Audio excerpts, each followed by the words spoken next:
Welcome, everyone. Thank you for participating in this symposium on enhancing public health management on chemical incidents through collaboration with poison centers. My name is Michelle Régimbal-Kernel, Director of the Environmental Health Science and Research Bureau of Health Canada, responsible for the Health Canada team, which supported the organization of this symposium. We are very pleased that our partners of the Global Health Security Initiative endorsed this event hosted by Canada. And I am inviting my Assistant Deputy Minister, Mr. Matt Jones, to say a few words to launch this symposium. Welcome. Je m'appelle Matt Jones. I'm the Assistant Deputy Minister for the Healthy Environments and Consumer Safety Branch at Health Canada. As a public servant, my approach throughout my career has been to find meaningful work and give it everything you have. Preparing for chemical emergencies is meaningful work, and it's important that we do it well. So I'm glad so many people have been able to join this session and will be participating in these sessions over the next little while. I'm looking forward in particular to digging into some of the case studies and learning from the experiences of others. This work will be increasingly important as time goes by. Chemical emergencies have been happening more often than we would like, and it's more important than ever to be well prepared for quick and well-coordinated action. In Canada, emergency management and public health are a shared responsibility involving all levels of government. The Canadian Poison Centres and public health entities are two critical stakeholders in disaster management. In Canada, Health Canada, in partnership with Poison Centres, is leading the Canadian Surveillance System for Poison Information, CSPI, which is a core component of the Pan-Canadian Toxicovigilance Canada network, a system to foster collaboration between the poison centers and the public health authorities, regulatory agencies, and other stakeholders involved in public health management of chemical incidents and poisonings. Poison centers can play a lot of important roles. Improving early warnings and alerts by providing immediate notifications to public health authorities, providing expert consultation on medical management of patients that are exposed to chemicals, generating data to aid incident management and the development of effective responses, and facilitating timely, harmonized risk communication to the public. We look forward to exploring case studies from Asia, Europe, and North America, including major industrial accidents and poisoning events. These case studies will highlight the value of collaboration, as well as the lessons learned and challenges faced in protecting the health of impacted communities. Special thanks to the GHSI and CWIG Organizing Committee, including our Canadian colleagues at the National Collaborating Centre for Environmental Health, the Public Health Agency of Canada, Parachute, international partners, and the Canadian Poison Centres for their efforts in making this symposium possible.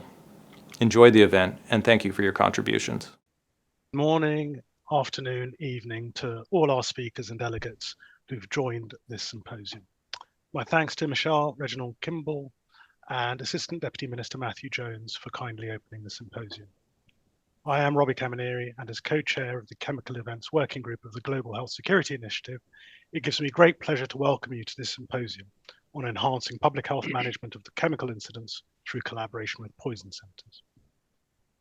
The Global Health Security Initiative is an informal network of countries and organizations that have come together to address global health security challenges. GHSI has contributed to improving global health security through coordination and collaboration with the World Health Organization and other institutions. GHSI provides a forum to generate knowledge, exchange information, and coordinate best practice within the health sector for confronting new threats and risks to global health. The aim is to improve preparedness through strengthened surveillance, detection, and response efforts. As we're aware, health security continues to evolve, and emerging challenges illustrate the need for improved preparedness and response strategies.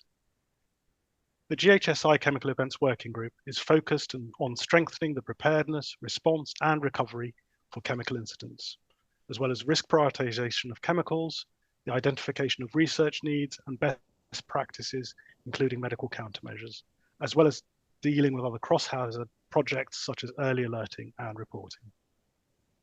The Chemical Events Working Group, supported by the United States, last hosted a virtual symposium in January 2022, focused on community recovery following a major chemical incident, which attracted participants from over 42 countries. This symposium aims to address the value of improved collaboration between poison centers and public health entities or agencies in the emergency management of chemical incidents. Unfortunately, we were due to have Leslie Onion, Head of Chemical Safety and Health Unit at WHO headquarters in Geneva, to provide us with a keynote address, but she's unable to join us today. We are planning to reschedule her presentation for next week. I will therefore lead on and highlight the objectives for today's symposium. Firstly, we aim to highlight the value of collaboration between poison centers and public health entities for the preparation and response to chemical incidents. Through the use of case studies to reflect on the benefits and challenges identified by the poison centers and public health teams during the response to a chemical incident.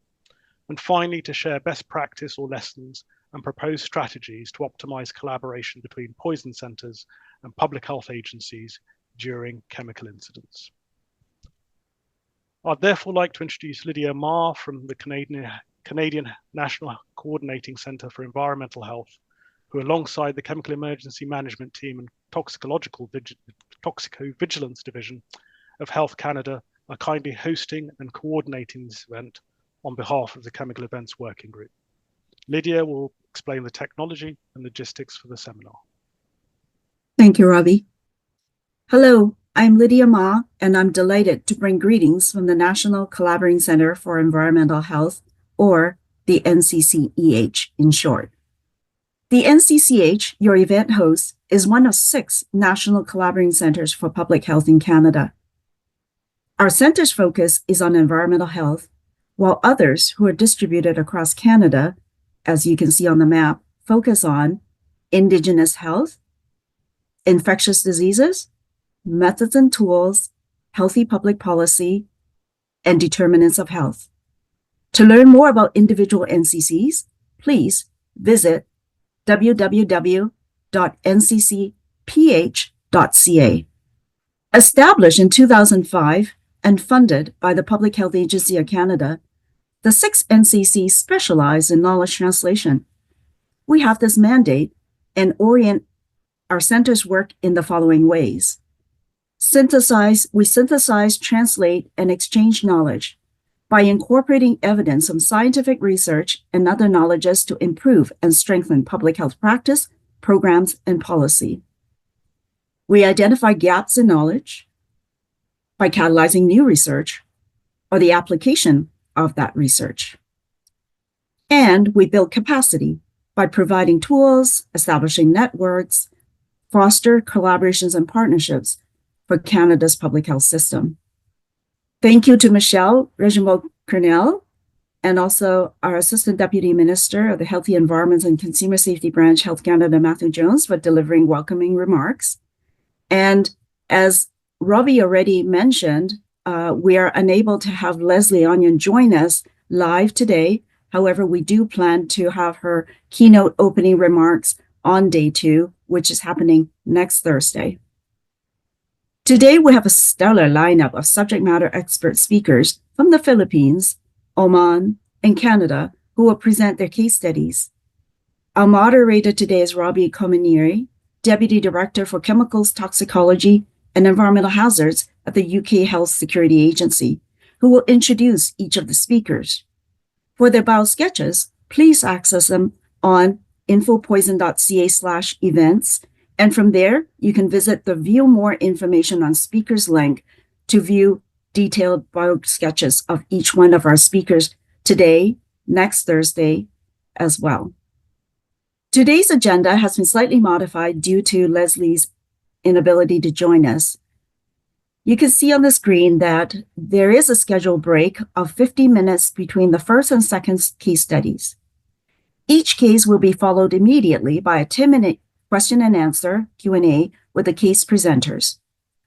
We do hope you will stay until today's adjournment. This agenda has been adjusted, as I mentioned, with an additional break inserted between case study number 2 and case study number 3. So that would be a time to allow us to have bio breaks. Schedules for days 2, February 13th, and 3, February 20th, are also available on the event website Again, that's www.infopoison.ca/events.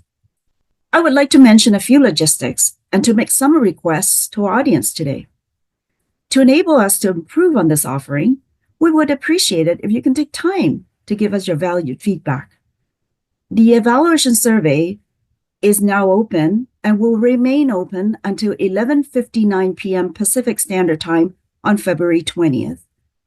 That will give sufficient time for those of you who will attend February 20th, day 3, to complete the survey. You can choose to do this, complete it after you have attended your last webinar, or fill it in as you go.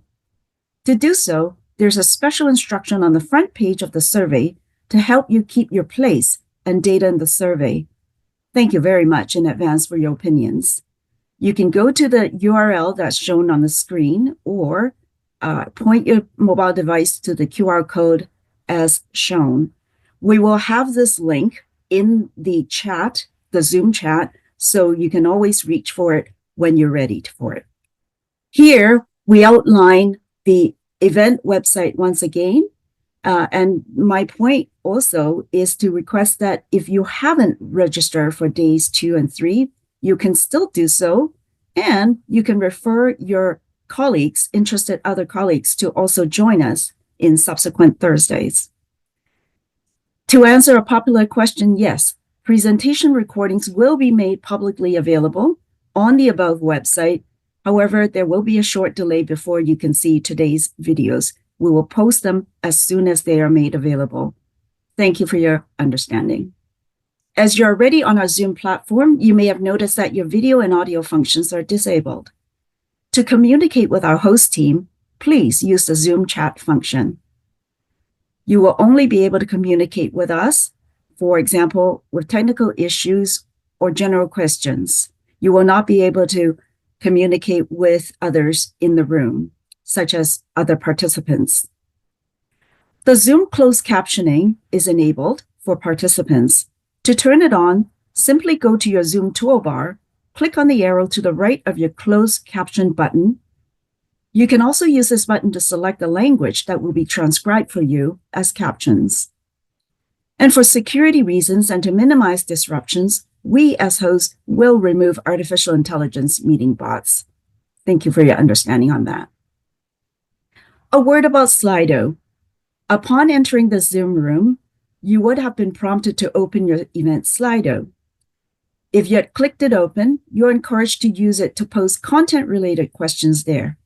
There is no Zoom Q&A function. For this reason, we wish to have all the questions parked in Slido, the event code being hashtag GHSI 2025. How Slido works is that if someone else had already asked your question, you can click on the upvote icon, which is a thumbs up, next to the question you want to see prioritized in the Q&A session. This will push the most upvoted questions to the top of the list for the moderator to present to speakers to address live. The more upvotes a question receives, the higher it will appear in the list of questions, and that indicates its importance to the audience and also an important consideration to be answered live during each Q&A session of 10 minutes, immediately preceding the case study. Note, though, if there's not enough time to answer questions during the day, there is another opportunity to address questions on Slido. On day 3, there will be a total of 80 minutes of Q&A time. This is a compelling reason for you to come back and not miss that very important and useful interactive session. Note also that you can choose to remain anonymous or to review your name when you ask your questions on Slido. A final note about Slido. It will be kept open from today, February 6th, until 15 minutes prior to the symposium adjournment on February 20th. That's day 3.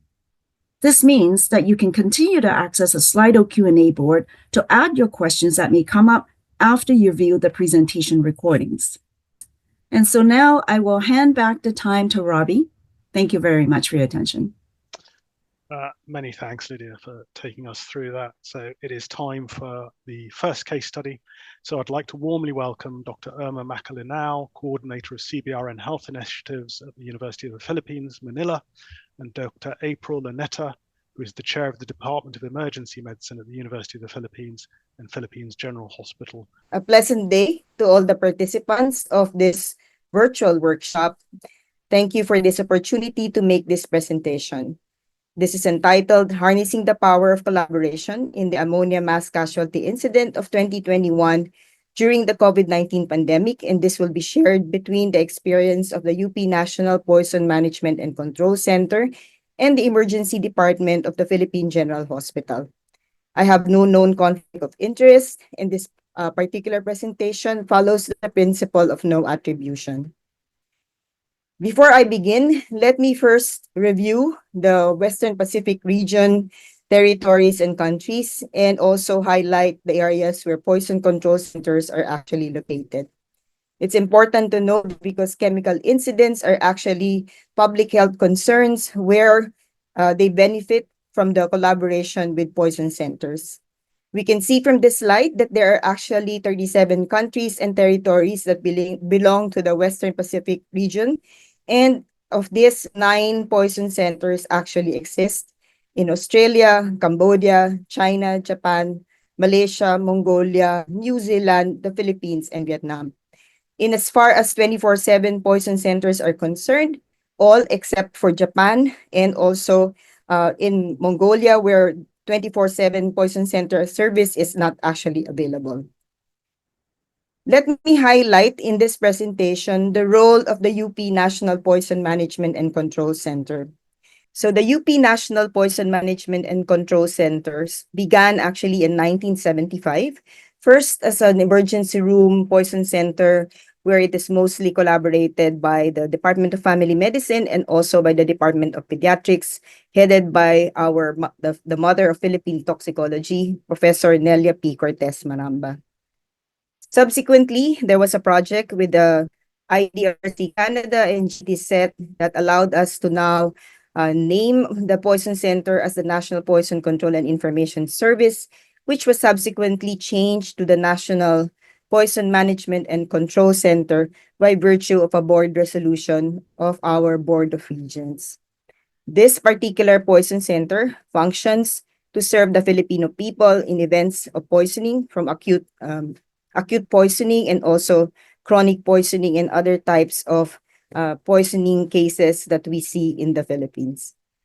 So as I've said, from NPCIS, it was changed to the UP National Poison Control Center, institutionalized by the Board of Regents in 2005. And this is actually linked to both the College of Medicine and the Philippine General Hospital, and also loosely attached to the Department of Pharmacology and Toxicology, where most of the initial laboratory tests such as RBC cholinesterase were actually being done. The main services of the UP NPMCC actually include treatment services, a poison information service, laboratory service, and of course, do a lot of linkage and services to other government agencies, including different kinds of organizations that deal with environment and health. So the highlight of the UP NPMCC training, of course, is the 2-year clinical toxicology fellowship program, which actually takes its roots from an initial clinical rotation at the Rocky Mountain Poison Center through the kindness of Dr. Richard Dart. We have also patterned some of our training for the Poison Information Specialist training to the Rocky Mountain Poison Center.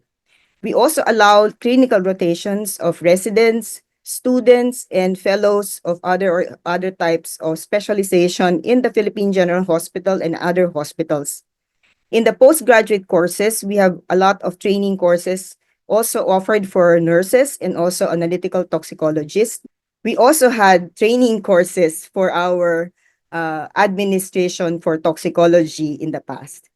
So in our research and development, we center, of course, on actual research that augment our knowledge in toxicology. We currently have a point of care testing that was approved by the Philippine General Hospital, and this will be on specific types of toxicants.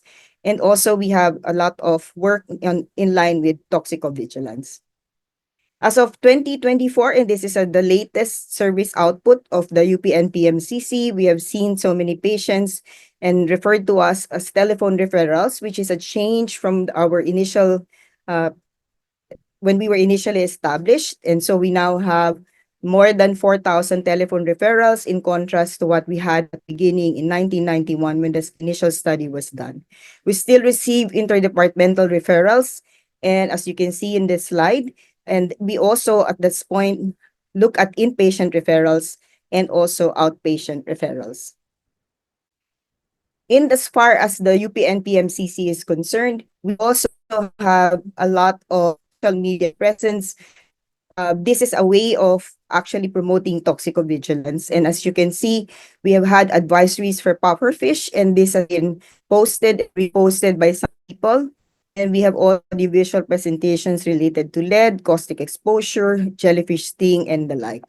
The UPNP-MCC has been involved in chemical incident responses, and these are just some of the examples of responses that we have had in schools, like mercury spill, which actually required the US EPA team to assist in the cleanup operations, multiple chemical spill in a school laboratory generating about 1,855 kilograms of chemical waste, and of course, the one that really triggered a national disaster risk response with then President Arroyo was the Bohol poisoning incident, which was actually from contamination or the actual food poisoning that resulted from carbamate that was actually accidentally mixed with the food because of the cooking oil that was used. And this actually affected 144 children, causing the death of 27.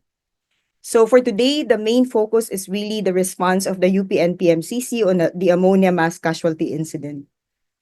In this particular regard, we have seen that in the news clippings, there were a lot of information available about how many were hospitalized. The numbers actually do not match in some cases, but as far as deaths are concerned, they were consistent with 2 deaths recorded in this particular incident. What was actually important to see here is that if you look at this particular, you will see that there is actually a Google aerial map that shows the area where this particular event happened. And you can see the depopulated area, and this is the reason why in the television news report, you will see people running in different directions when the explosion actually happened. So this was how the timeline of the ammonia MCI actually happened in as far as the poison center is concerned. There was a report of the ammonia leak from an ice plant. There was news that actually broke out in several social media platforms. The UPNP-MCC received a call from a local hospital inquiring about ammonia inhalation poisoning and the management of patients with such an exposure. Again, we can see here that there was a follow-up by the same hospital for dyspnea patient living near the ice plant, which became actually our index case. And then referring physician also reported they were expecting more patients due to the event.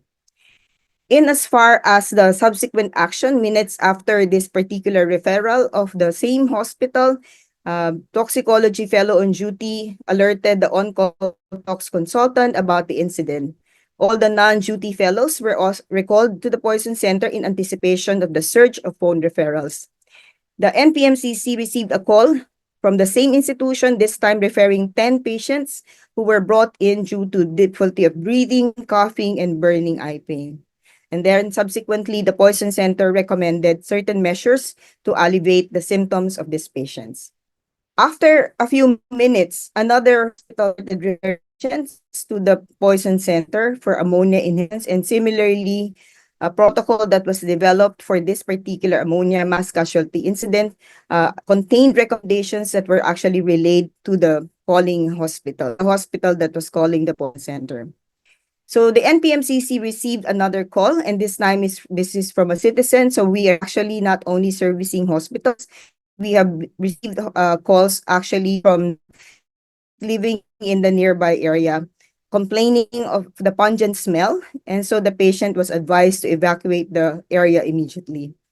Actually, before we can actually make this recommendation, the Bureau of Fire Protection, who arrived at the scene, also recommended to the different citizenry of that area to either shelter in place or to move out of the area if they cannot shelter in place.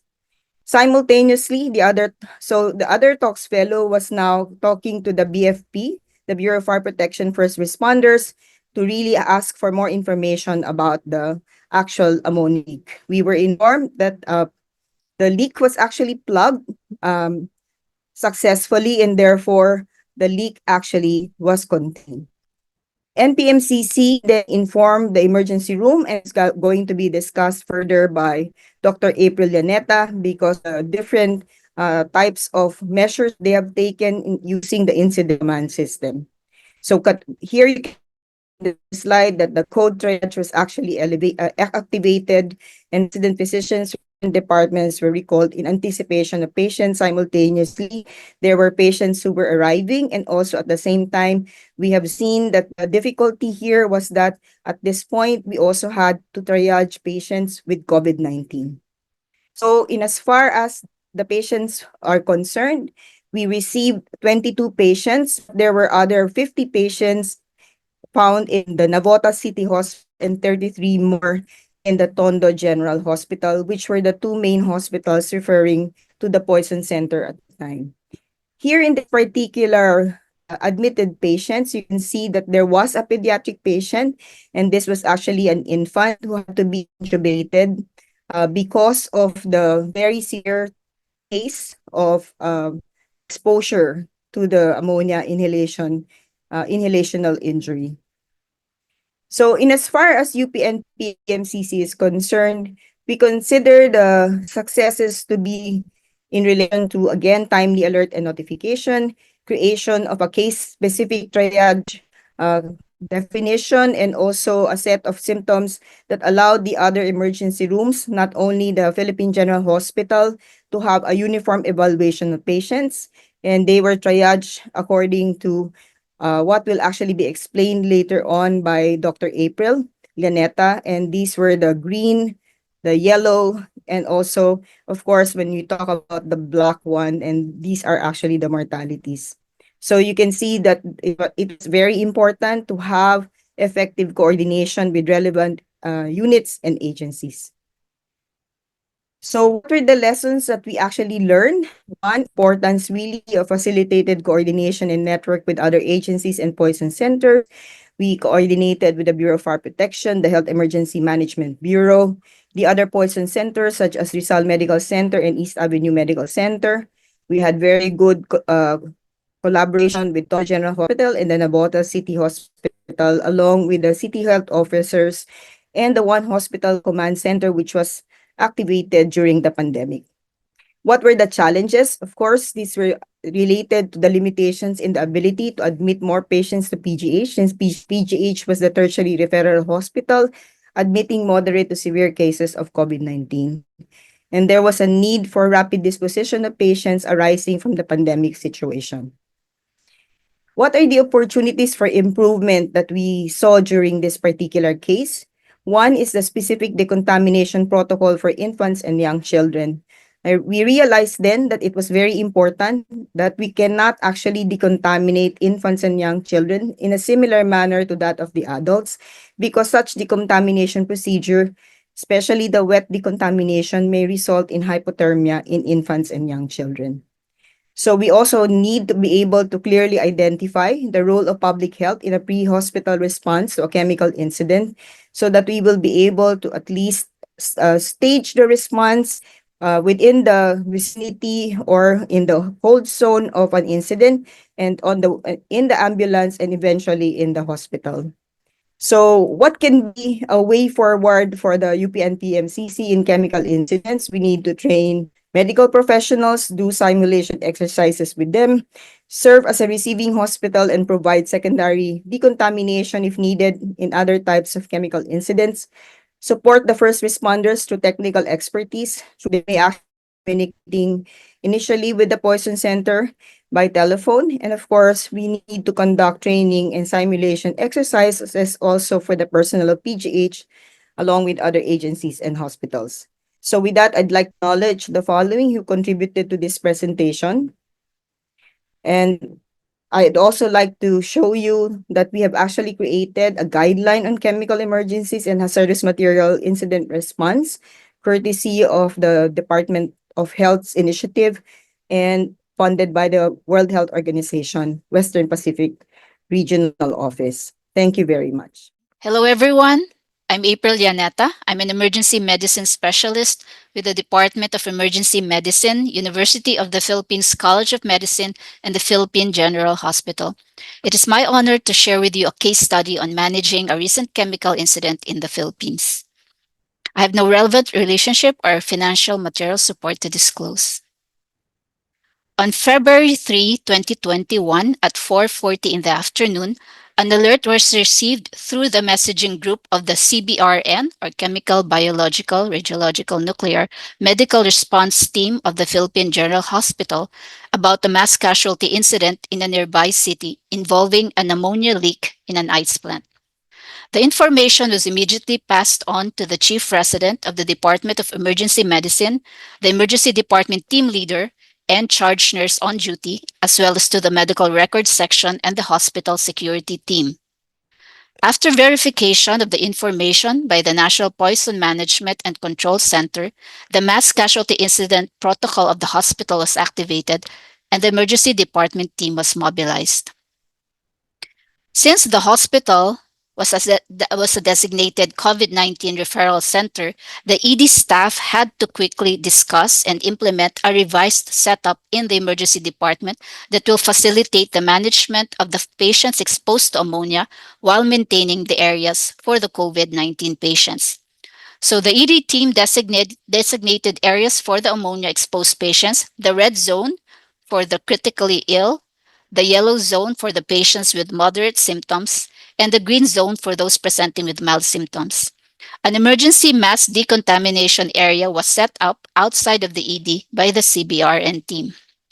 30 minutes later, while preparations for the arrival of the patients were still being laid out, the first batch of patients from the incident site arrived at the hospital. They were decontaminated and then sent to the ED. Since the ED was expecting more patients to arrive, the hospital incident command system was implemented. The incident command post was set up with the chair of the Department of Emergency Medicine as the incident commander.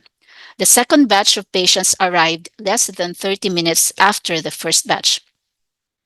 The incident commander, together with the National Poison Management and Control Center team, called a briefing within the next hour.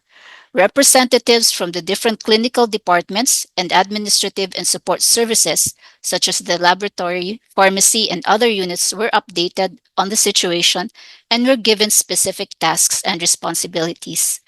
Residents from the other specialty departments were assigned to handle patients in the 3-level category triage system. The toxicology team discussed the protocol to be followed for the categorization of the patients in terms of signs and symptoms and their management. Additional supplies and medications for the management of the patients were requested, which included oxygen tanks, oxygen regulators, nasal cannula face masks, and saline for eye irrigation. On the 4th hour from activation, 2 critical patients were transferred from a local hospital to the Philippine General Hospital.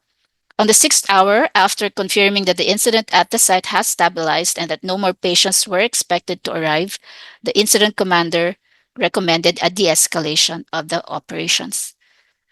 22 patients were seen, including 9 pediatric patients. Most were discharged from the emergency department improved. 1 was admitted to the intensive care unit and 3 to regular wards. The National Poison Management Control Center was able to receive, verify, and relay the initial information from the authorities to the ED team in a timely manner. This allowed the emergency department team to quickly activate the MCI protocol, or the mass casualty incident protocol of the hospital. The hospital CBRN team was able to immediately set up an emergency decontamination area outside of the ED with enough personnel to handle the decontamination of the patients who arrived in 2 batches. The hospital incident command system was implemented and was supported by good communication channels and responsive teams from the other clinical and support units. There was also good communication between the incident management team and the health authorities through established channels. The Poison Center team was able to develop and orient the response teams on the protocols for categorization and guidelines for the treatment of the patients exposed to the ammonia leak. And there was a good working relationship between the emergency department and the National Poison Management and Control teams. So what were the challenges in the incident response? The main challenge in managing this case was the ongoing COVID operations of the hospital, being one of the few designated COVID referral centers in Metro Manila. The ED staff had to quickly set up an emergency decontamination site outside the ED and rearrange the ED setup to accommodate patients exposed to the ammonia leak while continuing to provide emergency care to COVID patients. The second challenge was requesting additional personnel to augment the ED staff. Since the pandemic started, there were changes in the work shift and work schedule of the hospital staff. Fortunately, there was enough personnel recalled to help in the decontamination procedure and in the ED treatment areas. The administrative and other units of the hospital also provided support. So the opportunities for improvements include the need for continuous collaboration, which is already in place between the National Poison Management Control Center and the Emergency Department, especially when it comes to mass casualty incidents involving chemical agents. Good communication channels between hospital units and between the National Poison Management and Control Center and the government agencies and health authorities must be supported through updated coordination and response protocols and proper equipment and training of personnel. The implementation of the incident command system helped in providing a more efficient approach to these types of emergencies. The actual event gave the personnel an opportunity to practice the skills and knowledge about emergency management that have been taught to them during simulation exercises. Good clinical skills should go hand in hand with good emergency management skills for the provision of timely, accurate, and appropriate management to patients exposed to chemical and other hazards. Thus, all hospital personnel must undergo proper orientation on disaster and emergency management. Thank you very much for your attention. Many thanks, Dr. Irma Macalinao and also Dr. April Lanetta. So just to encourage participants, please do post any questions you may have into the Slido so that we can put those to our speakers who've given a really good overview of both aspects of the response to this ammonia release in the Philippines. The question is, was the surge of non-duty tox fellows part of an already existing contingency plan or framework in the Philippines? I think the question is directed to me because it talks about your question involves the tox fellows. Yes, actually, the hospital has a mechanism by which, depending upon the emergency or the expected number of patients, we actually can recall our the tox fellows who are actually not on duty. So this is something that we have done also, for example, during the holiday season, where we expect, for example, a lot of patients who would come in from, the firecracker injury and the like. We can actually recall hospital staff. And it's not only true for our tox fellows, it's actually something that the hospital has set up for many years now. Okay. Thank you, Dr. Macalinao. The next question, which has been upvoted, is from Ziad Kazi. What was the role of the Ministry of Health in this incident? Was this the CBRN team? Did the Ministry of Health contact the Poison Center? I think the way I understood it was that whether the Ministry of Health contacted the Poison Center. Yeah. No, actually, it was not the Ministry of Health.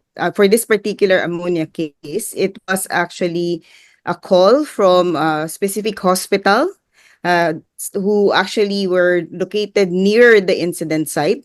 And therefore, in anticipation of what might happen, they called the poison center. The good thing there was that there were actually previous experiences this particular hospital calling the poison center, and therefore it was not difficult for them to access our number and then refer patients to us. And in fact, what happened there was that the physician who was part of that hospital eventually became our toxicology fellow. So she decided to study toxicology more so that she can become the toxicologist also of that emergency room. Great. Thank you very much. I'll just do the follow-on piece. So there was a secondary part to the question in terms of the role of the Ministry of Health in this incident, or the role of public health agencies in the incident, were either actually involved. I think there was an interaction between the poison center and the hospital and the fire and rescue services, but it wasn't clear whether the Ministry of Health or the public health agencies were involved in helping with the response as well. The role of the Department of Health was through the One Hospital Command. So that was the command center that was put in place for the COVID-19 response of the country. So it was the channels of that command center is also used for this particular incident. Great, thank you very much, Dr. And Lewis. maybe to add to that, actually so we have what we call a system of alert and notification, and that was already contained. Remember, at the end of my presentation, I showed this guidebook, and one of the chapters is actually alert and notification. So what the Poison Center did was we actually networked with the Health Emergency Management Bureau of the Department of Health, because they actually have a 24/7 operation center. They call it the OPSEN. And should it be necessary, this OPSEN can also contact other agencies to assist maybe on the ground, so that if there is a need to transport more patients, that will be possible. So we do that kind of coordination also as a poison center with the Health Emergency Management Bureau. Great, thank you very much for that very clear answer. I think we've got another question from Peter Uthoff. How have your pediatric decontamination protocols changed since this incident?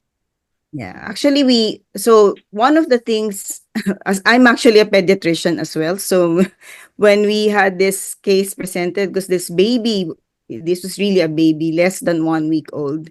And, there was a lot of problems in terms of respiratory. The difficulty of breathing was so pronounced that this baby was intubated almost immediately after the decontamination. I think one of the comments I made when we did have this case presented was, we have to be careful when we deal with infants. We usually should not separate the mother from the baby, because that will actually be more problematic, and that we should make sure that the temperature of the water that is being used is also tepid water rather than just the cold water coming directly, because we are really concerned about the hypothermia that might happen. So those are some of the things. And I think one issue is that there's really no specific protocol, which I think this is something that I have asked the Philippine Pediatric Society to work with us, so that, in a mass casualty incident, we may be able to have a very specific decontamination protocol for very young infants. Thank you very much. I think a really key point there in terms of decontamination protocols, especially for the very, very young there. If we go to the next question that's been voted up, it follows on, was the ammonia algorithm chart communicated to all the hospitals nearby, or only to the ones that contacted the poison center? So for the algorithm, so we have a network of poison centers, what we call them the DOH network of poison centers. So we anticipated that based on the location of the actual incident and the chance that they will have this particular poison centers nearer to them. So we communicated and shared the information early enough so that in case they will actually get patients, that they are already alerted before any patient would come. So I think that's the beauty of the fact that all of these people originated, in terms of training with the National Poison Center. So now that they're fielded by the Department of Health to the different areas of the country, then it's not difficult for them to also coordinate with us. But the two poison centers that we mentioned there, the East Avenue Medical Center and the Rizal Medical Center, are really within the same vicinity of the PGH in terms of they're all in Luzon. So or in the National Capital Region, which is also the area of the impact site. Okay, great. Thank you. And then just to follow up on that one was, which method was used to share that protocol? Was it email, fax, or? We actually use so we have Viber and the WhatsApp, Okay. so we can easily, transmit the protocol. Yeah, great. Thank you. So would you be able to speak further to the partners involved in the coordination of public communication? So I think you touched on the fact that there was some information provided around sheltering in place. Was there any other risk communications to the wider community around either sheltering or evacuating during the incident? So there was a consultant on duty during the time who was actually communicating with the first responder community. I also had the opportunity to speak to the Bureau of Fire Protection only because I have really worked with them in the past with actual chemical incidents and being on site to assist the first responder community. So one of the things I actually really asked them was that first, was they really were they really able to now contain the leak? Because there was first an explosion and then there was a leak. So so they had time, they had to go back to the site, I mean, at least near the site, to do their own monitoring. Unfortunately, at that time, the real-time monitor that the Bureau of Fire Protection has was not working. So sometimes that's, when disaster strikes, that's when they don't work. And so in the end, you cannot also rely on the smell, I told them. So it's like we have to be able to give them tips that are not difficult when there's no measurement. But I think one of the important part there was, again, working with them in as far as trying to figure out whether we can now ask. So we said for the green patients, we want to move them out of our own hospital almost immediately because of the COVID-19. But we can't bring them back to the community if there's no assurance that, the levels are no longer something that will really cause more harm. So that communication part and risk assessment was something that we had to walk them through. And it was not only with the Bureau of Fire Protection, it was with the local government officials. So there was this communication also with the local government officials who were there trying to monitor the progress of that incident. Okay, thank you, Dr. McAlinau. Then I think the next upvoted question is, are the decon procedures available for the public online? So can individuals who've joined this call access those decon procedures? So for the Philippine General Hospital decon procedure, so we have it in our operations manual. It's not available though for others, but we can share it with. Usually, when we do collaborative conferences, we share those protocols. Right, thank you. More questions. And maybe Sorry, just to add to that, sorry. No, I just want to say that people might be wondering why we have those decontent. That the picture I showed you was actually something that was shared to me by Dr. Llaneta.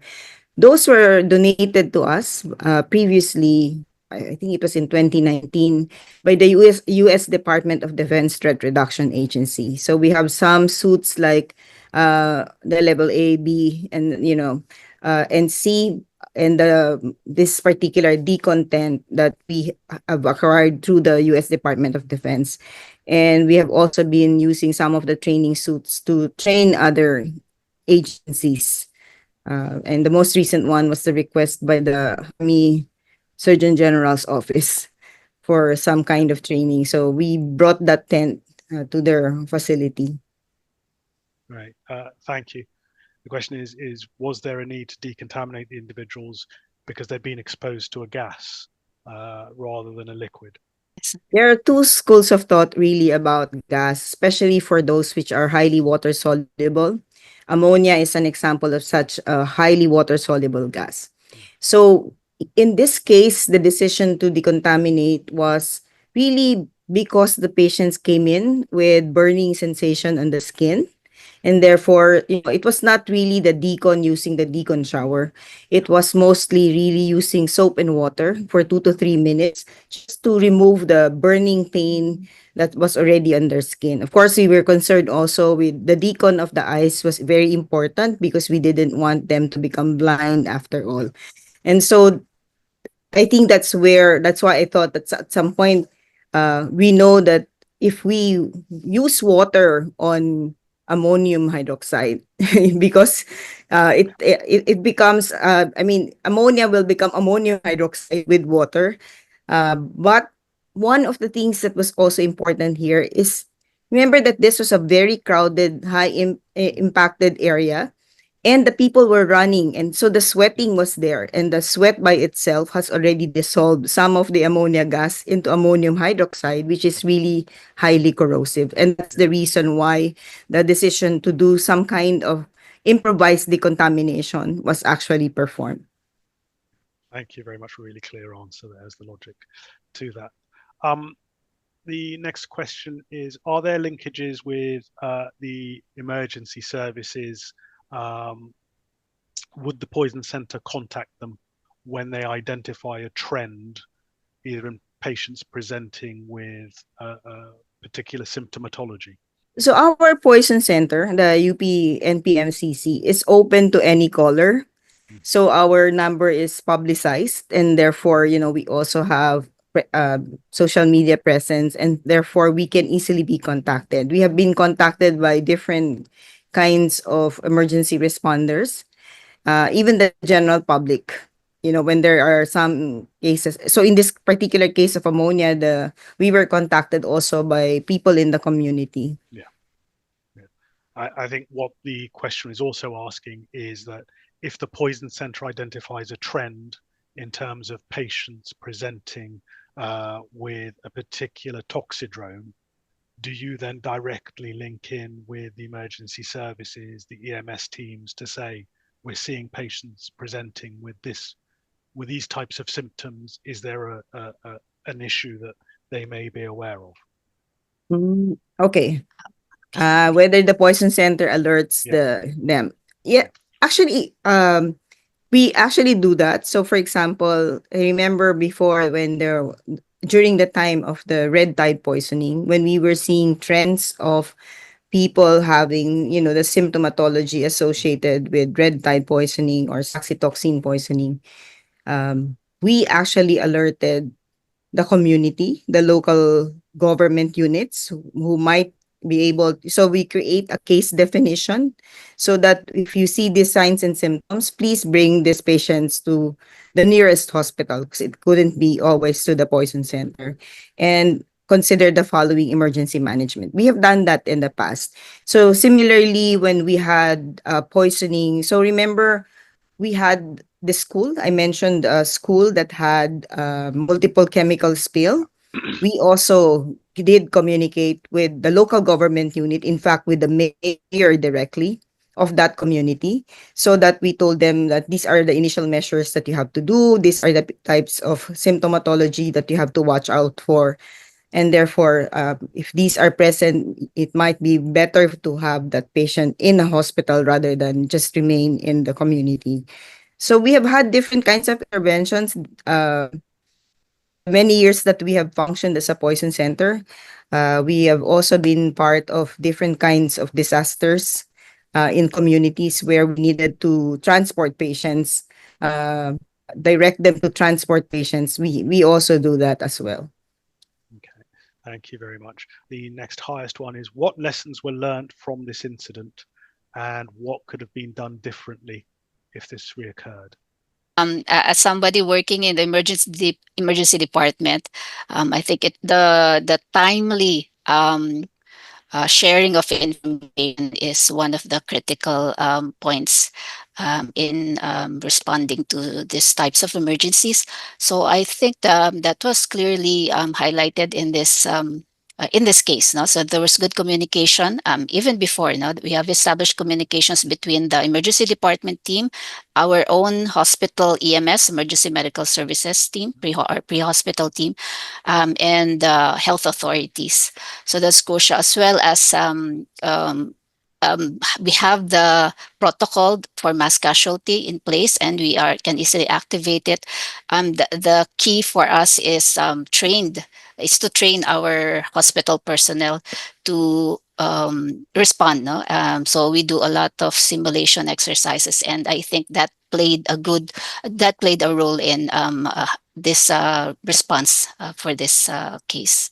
Was Okay, there anything you so wishes to add? in as far as the poison center is concerned, so I think it's important that in any chemical emergency, although is the ammonia is the one that we're talking about, I think it's very important that the linkages, the ability to network and call the Bureau of Fire Protection, the environmental people, and the like, and the Department of Health should be established early, or the relationship should exist already, so that at any point where the emergency actually happens, it will be easy to, talk to them, call them, and ask for more information, or they can also call you. So I think that was something that we have established over the years, working with the different agencies like the Bureau of Fire Protection, which is really one of our major responder when it comes to a hazmat incident, or working with the police if there is really a need to do further investigation, and of course the security part of the police work in cordoning the area, or helping them, making sure that the first responders are actually safe. So these are things that we need to stop. The linkages and relationships must be there before the incident. So the continuous relationship with this public health and first responder community must be there. I think we've come to the end. You've answered a lot of questions there. There are still more questions for us, but we're due to go to a break. So I can just express my sincere thanks to yourself, Professor Macalinau, and also Dr. Lanetta for such a fantastic presentation, and also addressing all these questions so well for us, especially since it must be very late for yourselves as well. So thank you very much for your contributions. It's much, much appreciated. And hopefully we will see you for the town hall session on the 20th of February to carry on the conversation around the incident and wider work within the WIPRO region. So thank you all very much indeed for the presentation. Without further ado, I'd like to welcome Dr. Ziad Kazi, past president and co-director of Menatox, and also adjunct professor at the American University of Beirut and co-director of its clinical toxicology services. Dr. Badria Al-Hatali is also head of the Poison Control Section, Department of Environmental and Occupational Medicine for the Ministry of Oman. And finally, Dr. Mohammed Al-Basafi is the Director of Emergency Management Center at the Ministry of Health in Oman, who are going to discuss the collaboration between Public Health Emergency Operations Center and their Poison Control Section in Oman as an example from EMRO. So colleagues, very welcome, and looking forward to your case study presentation. Thank you. Hello, everyone. I'm here to present to you on the collaboration between the Public Health Emergency Operations Center and the Poison Control Section in Oman, an example from the Eastern Mediterranean Region Office countries of WHO. My name is Ziad Kazi, and I have several hats and affiliations that I'm displaying on this slide, but most relevant to my presentation today, I am the past president and the co-director of the Middle East and North Africa Clinical Toxicology Association. I'm also an adjunct professor at the American University of Beirut and the co-director of its clinical toxicology services. I'd like to acknowledge, on behalf of myself and my co-presenters today, Dr. Hassan Al-Balushi, consultant in emergency medicine and medical toxicology in Sohar Hospital, who participated in preparing some of the materials that you will see today. I'm basing my part of the presentation today on a study that I conducted with colleagues from the region, including Dr. Badri Al-Hattali, Dr. Tharwat Zahran, and my emergency medicine resident in training, Dr. Kieran Christensen. In 2021 to 2022, where we surveyed the countries belonging to the EMRO region and surveyed their poison centers and asked them about their capabilities and capacities. So I'll be using the results of that study that's been published in the Journal of Medical Toxicology recently to inform my discussion with you today.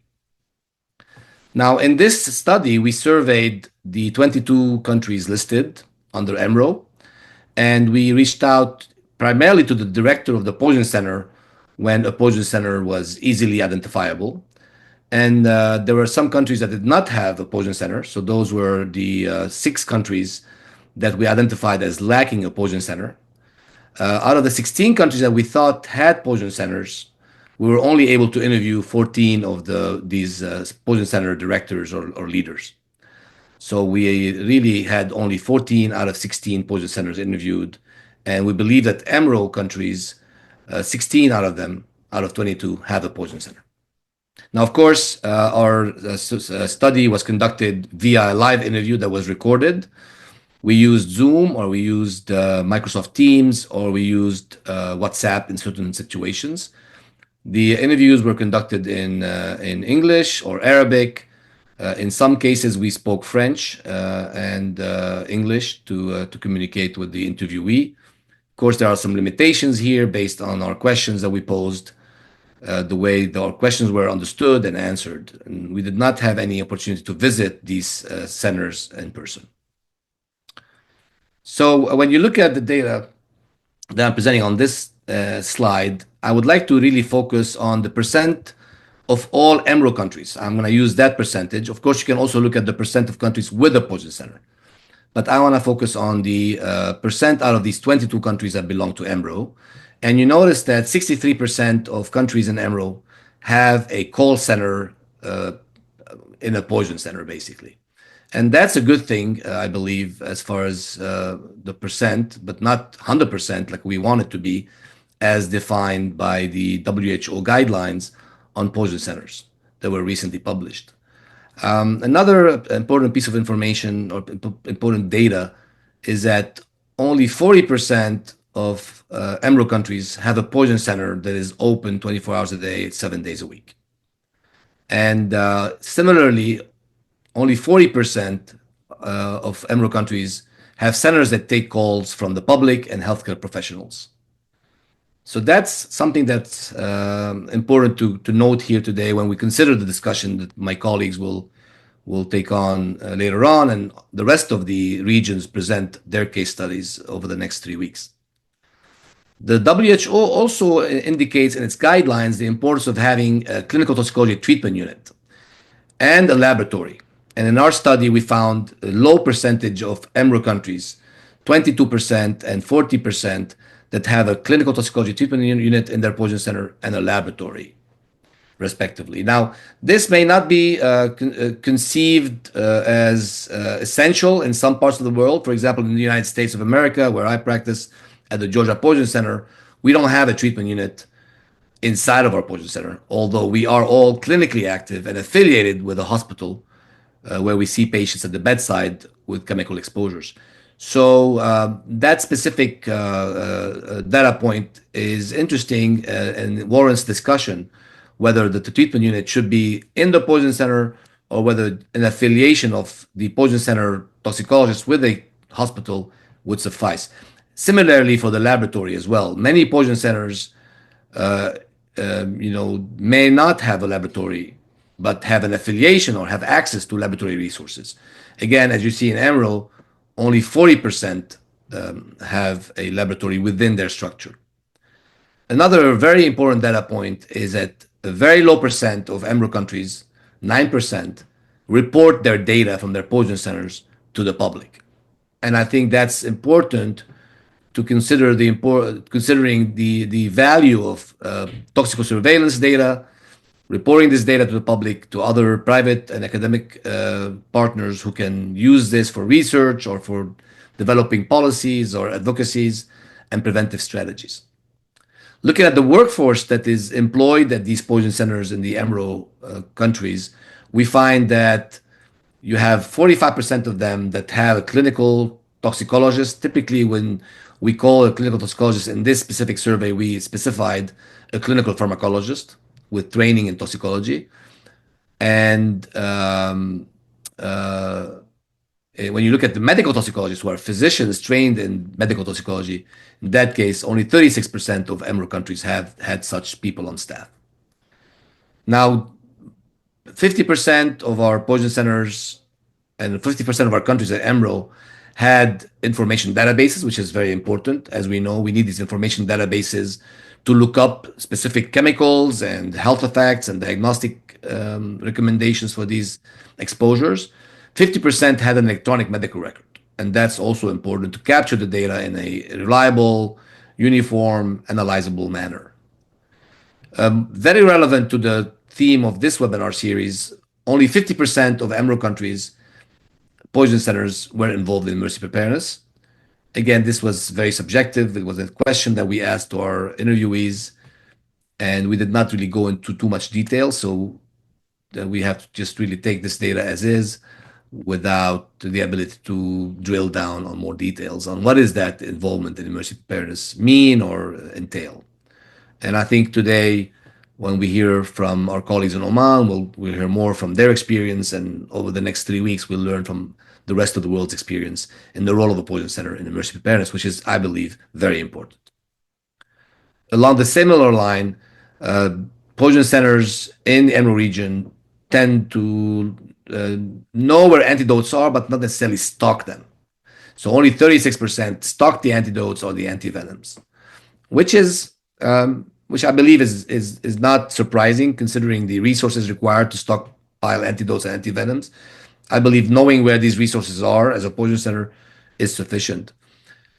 These poison centers in our region, 50% and 54% of them educate professionals and the public, and then perform functions in adverse drug reaction, vigilance, and research. So around 50% of them on average perform these functions. Finally, we gave a score to every poison center based on an arbitrary calculation that we devised based on the WHO guidelines for poison centers.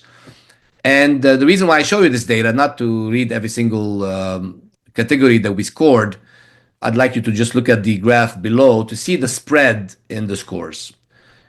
Some poison centers in our region scored on the higher side and others on the lower side, which really is, I believe, an accurate reflection of the heterogeneity of our poison centers in EMRO. Our poison centers have a variety of resources, level of resources, socioeconomic environments, political conflict environments that affect the capabilities and capacities of our poison centers. So it's not surprising to me to see the spread in the scores. But and to finish up today on a positive note, I believe this is an opportunity for our poison centers with higher scores to support our poison centers in our region with lower scores, and in a collaborative way, all of us together work towards a higher score benchmark for our region and the world. With that, I turn it over to my colleagues. This is my email if you'd like to reach out to me at a later point. And thank you for the opportunity. So good morning, everyone, and sincere thanks and appreciation to the Global Health Security Initiative, Dr. Kazi and his remarkable team for giving us in Oman this opportunity to speak about an experience that we are really proud about, and get the feedback and get the message delivered across the board. This will be about the chlorine release incident in Sahar, Oman, which is actually an overview of a successful emergency management and coordination.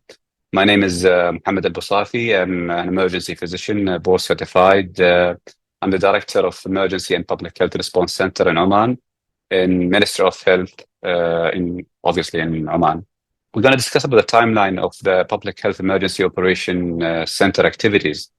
So the Public Health Emergency Operations Center was contacted by a clinician from Sohar Hospital Emergency Department.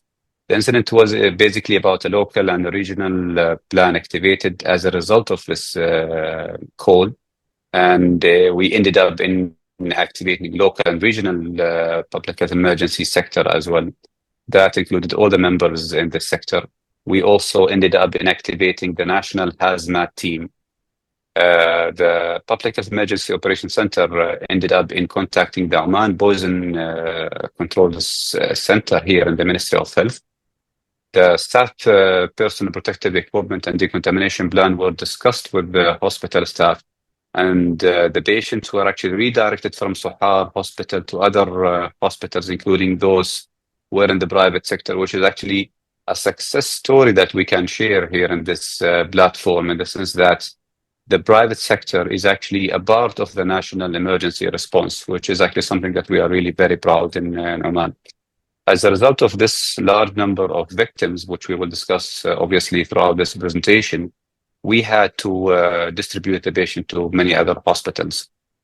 One of the major advantages of being from a national committee and from a national emergency platform, that we had also the privilege to have a direct contact with the response team on the ground. So we were being connected with a command system at the scene. And luckily, actually, we were able to identify the exact type of chemical, which was the chlorine gas in this case. Following this incident, there were public communication and press release acknowledging also the Oman Poison Section role in managing this incident. And we actually got a lot of queries and a lot of interest from the public regarding the Poison Control Center and its roles. And we also highlighted the fact that we have around 8 board certified consultants who were all trained abroad in the US. And now they are the one who are running the Poison Control Center. There were also an after-event monitoring, which was initiated in collaboration with the Poison Section in Sohar Hospital and the Public Health Emergency Operations Center and Emory University. In this slide, which I hope that you can see, we can just have a brief summary of the Emergency Operations Center roles in this incident. There are actually many things that we can talk about, but probably we can highlight this, that the activation and coordination of the response efforts, and also situation monitoring and real-time decision-making, resource management and allocation, which is a major element to be done in such scenarios, having proper communication. And we definitely know the impact of pitfalls in communication in these incidents. Incident command and emergency procedure were followed, and there was also liaison with the Poison Control Center and healthcare facilities in that governorate of North Al-Batana in Oman. There were also decision support and incident documentation locally at the center, at the Public Health Emergency Operations Center, and in liaison and in coordination with the Poison Control Center, and also post-incident recovery evaluation. And this was all integrated as a lesson to be learned for future preparedness for such incidents. In this slide, actually, I would like to highlight about the National Emergency Management Center, which is actually the platform which gathers different government and private health sectors constituting the Oman National Emergency Response System. So we have actually the analysis, risk and early warning, we have the search and rescue, we have the media and public information, we have the infrastructure sector, we have the hazmat materials sector, victim affairs, shelter and relief, and also media and public awareness. Maybe I forgot to mention that we are actually the medical and public health response. So the center, which is actually the Public Health Emergency Operations Center, is part of the medical response sector. This platform enables us all in Oman to work in integration and to complement each other's efforts. And during an emergency, we can utilize the resources that are otherwise available with armed forces or even with private sector. So this is actually something that we are really very proud in Oman and would like to share in this opportunity right now. Hello, everyone. My name is Badriya Al-Hattali. I'm the head of the Poison Control Section in the Department of Occupational and Environmental Health, National Center for Disease Control in the Ministry of Health. And I'm also a consultant emergency medicine and medical toxicologist at Royal Hospital in Oman. And currently I'm serving as the president of Minatox. And I would like to share how is the collaboration between the poison control section and the emergency response system that is basically give us a rapid response to this incident, and hence we were able to tackle many challenges that we faced during this, and also lessons that we learned from the incident and how we were able to basically overcome this for the future incidents. So again, because this happened in a hospital where actually one of our team from the medical toxicologists were there, so it was like a very rapid response.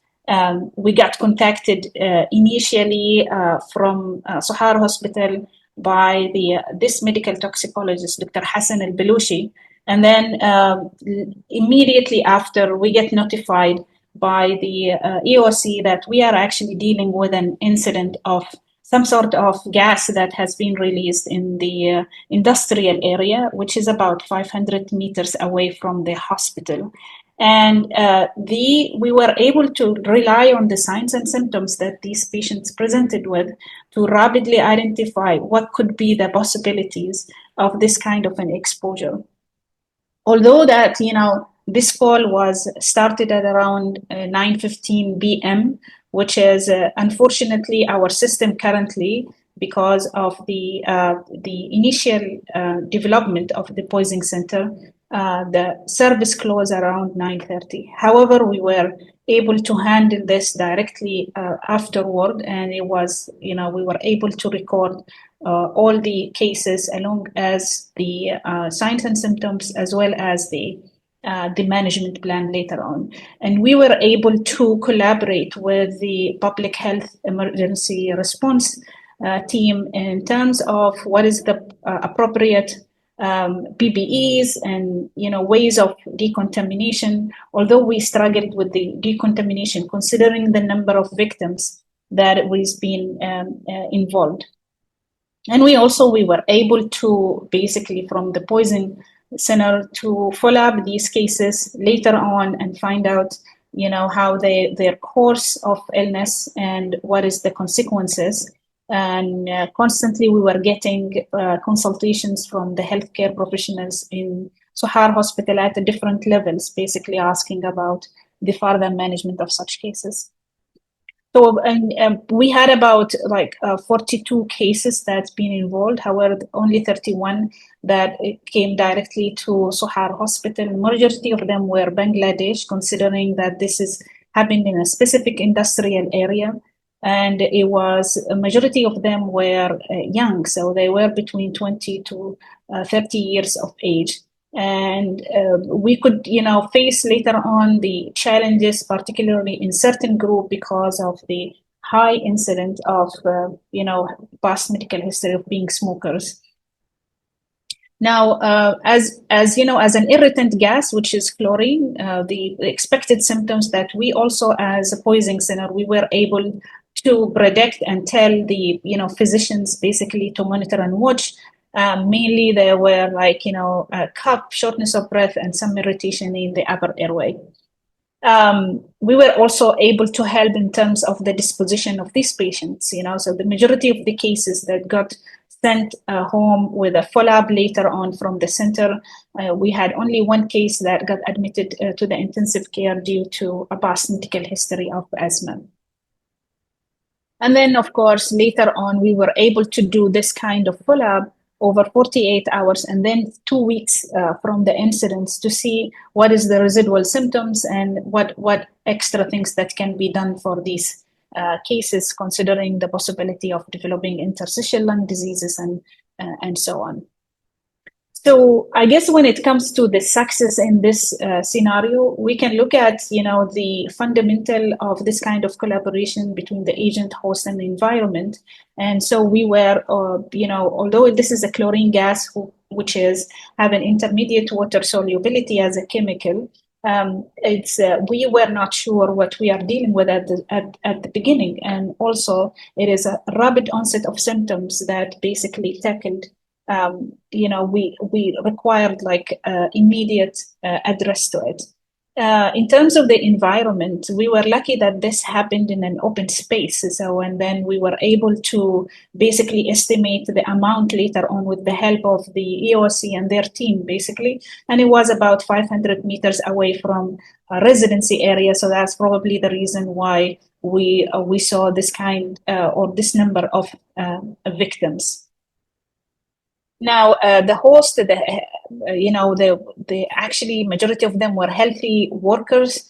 Unfortunately, none of them were wearing PPE at that time. Of course, it was the mid of the night. Almost people were resting in their homes when all of this happened. Now, it also had this, the advantage of having a local physician as a clinical toxicologist that happened to be there in the shift during this incident, basically facilitated lots of, kind of like approach to these cases as well as the further management of them. Now, the prompt contact with the public health EOC was a success as well. And it basically, it helped this kind of quick collaboration with the Oman Poisoning Center, basically to be able to tackle the cases and get a proper management in a timely manner. The pre-existing contacts between the three players here, the public health EOC, the Sahar Hospital and the Poisoning Center, were able to basically, optimize the response. And of course, the clinical management was redirected rapidly by the clinical toxicology team to optimize the resources utilization. And we were able to test the public health EOC plans for such surge or such chemical incidents.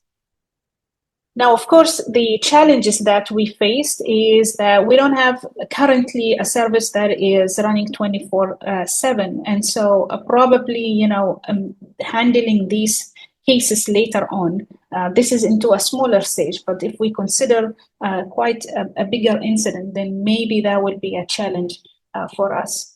Incident management system in an electronic way, the decontamination setup, and the hustling, basically, finding the appropriate place for them for decontamination. However, the emergency preparedness plan was basically tested at that point, and we were able to find out what is the plan B that the hospital has.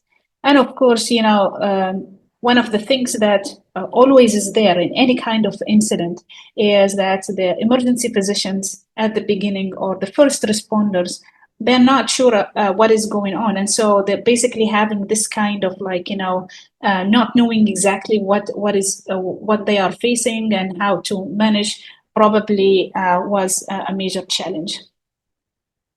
There are multiple solutions that probably could have been, addressed in a different way.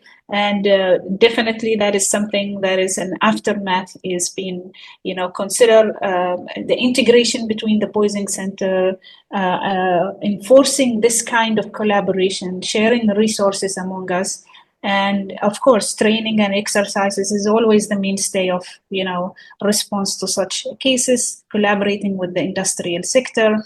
Although this is like an antidote which is not required apart from oxygen and a little bit of standardized plan of management, but stockpiling was one of the things that has been addressed after this incident, looking into what is available and what we should have. And eventually enhancing the role of poisoning centers in communicating the risk and providing clinical guidance for the healthcare professionals as well as to the public. Thank you very much indeed, Dr. Al-Hatali.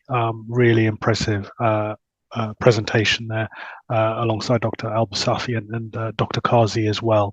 And it looks like we are getting lots of questions straight into the chat. I believe, unfortunately, Dr. Al-Basafi is unable to join us due to a clash, but hopefully both of you will be able to pick up the questions, or we'll reserve some for him for the 20th as well.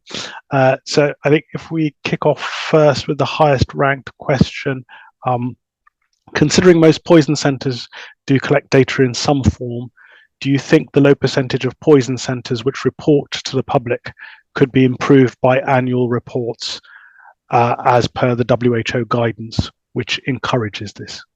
I think it's very important in terms of the awareness of the most exposures that we are facing in the poisoning center that the public need to be aware about. And at the same time, it is, if you think about the work of the the poisoning centers, is actually more of a collaboration as well. So you have to have that transparency with the public. And so in order to reach into that, you need to have kind of like an annual report that gets submitted as it is being standardized by the WHO and other agencies as well, that they do that in a regular basis. Right. And I would add to that, Robbie, that I would add to that we as an organization, the GHSI or WHO, or specialty organizations like Mina Talks, can raise awareness about the importance of these reports, and then remove any concerns or alleviate any concerns from our governments about the security of this data or the sensitivity of this data, how it can be presented in a de-identified way that meets their requirement. Yeah, great. Yeah. Thank you. Very good. Next question is from Richard Wooten. First, he says it's very impressive, but he's interested to learning more about how the Poison Centre is integrated into the Public Health Emergency Operations Centre. Would the Poison Centre be able to work with the Public Health Emergency Operations Centre partners and the National Emergency Management Centre to push timely public communications, in this instance to cell phones in proximity, but I guess to the local population as well? So, considering this scenario specifically, we have a very good collaboration when it comes to between the public health emergency response and our center, the CDC center, and then the poisoning section, as well as the other agents in the country. And and I don't know if you know Oman, but it's relatively a small country, so we are so connected to each other. And so we have this kind of system where we get involved ahead of time, and then we can evaluate and see whether we have a role in that or not. So even if there is nothing there in the plan by itself, sometimes you get a text or you get a call and say, okay, I'm facing this. Do you think that there is anything that you can add into it, and so on? So this kind of collaboration between all of us made it a bit more easier, to handle such events. Great, thank you. Robbie, if I may add to that, from an EMRO perspective, EMRO countries, the EMRO countries are somewhat interesting because their poison centers are fully integrated in the governmental structure, right? And that's a good thing. But at the same time, that occasionally provides a specific, preconceived notion of that poison center as either working in forensic or either working in emergency management or not. I think the nature of a poison center is that it's so versatile.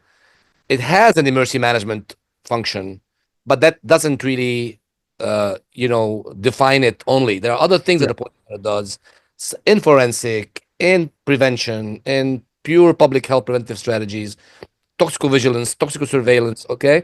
And that's a challenge for us. How do we really defend the poison center's versatile identity, allow it to interact with various sectors within a government structure that may or may not allow that? And I think there's a lot of work to be done in that in the future. I guess one of the challenges around that as well is managing demand, because when you're seen as being valuable, you can get a lot of demand from different actors as well, asking for support as well. So it'd be a good thing. Demand is a good thing. It means that they know about you and they need you. Yeah, great. If we move on, then is there? I think this is probably more for you, Dr. Kazi. Is there an agreement or an existing MOU between different EMRO countries for the procurement or quick access to antidotes in the case of national disaster emergencies? I think Badria and I, we've been in situations where we had to really rely heavily on phone calls, WHO supporting us, regional office supporting us, and trying to get some specific antidotes or antitoxins. That's a great idea. I think that's a project that would be important. Will make a difference. Yeah. All of us. Yeah, although we have currently we have the Gulf CDC, and it's basically that is is the collaboration between the Gulf countries. So which is we have that kind of connection among us. Right, thank you. Next question. I think this is in relation to Dr. Kazi's presentation. So Karine says, we tried a similar approach to the survey in Africa, but unfortunately the data was skewed. The surveys often have their limitations. Ideally, following up your survey with an in-depth qualitative interviews with directors would provide richer insights. How feasible do you think this would be in your region? I think that's a great idea, Karen. And I actually had that in the recommendations of our paper. We talk about that. And happy to talk to you about this. I know Karine's going to be with us in Talks in a couple of weeks. And we invite everybody to join us February 23 to 26 in Oman. But I think one thing to do is one of the things that we propose in the paper, and we discussed, Badria and I, is a benchmarking initiative, a mentoring initiative, where, say, for example, an entity would offer a service to our poison centers to kind of like, do an in-person visit, properly assess qualitatively all these capabilities and capacity, followed by a plan to benchmark, and then push the benchmark higher with proper follow-up and mentoring or support. I think we do that in hospitals, right? I mean, in healthcare systems, they do these accreditations or these type of like process improvement plans. Yeah.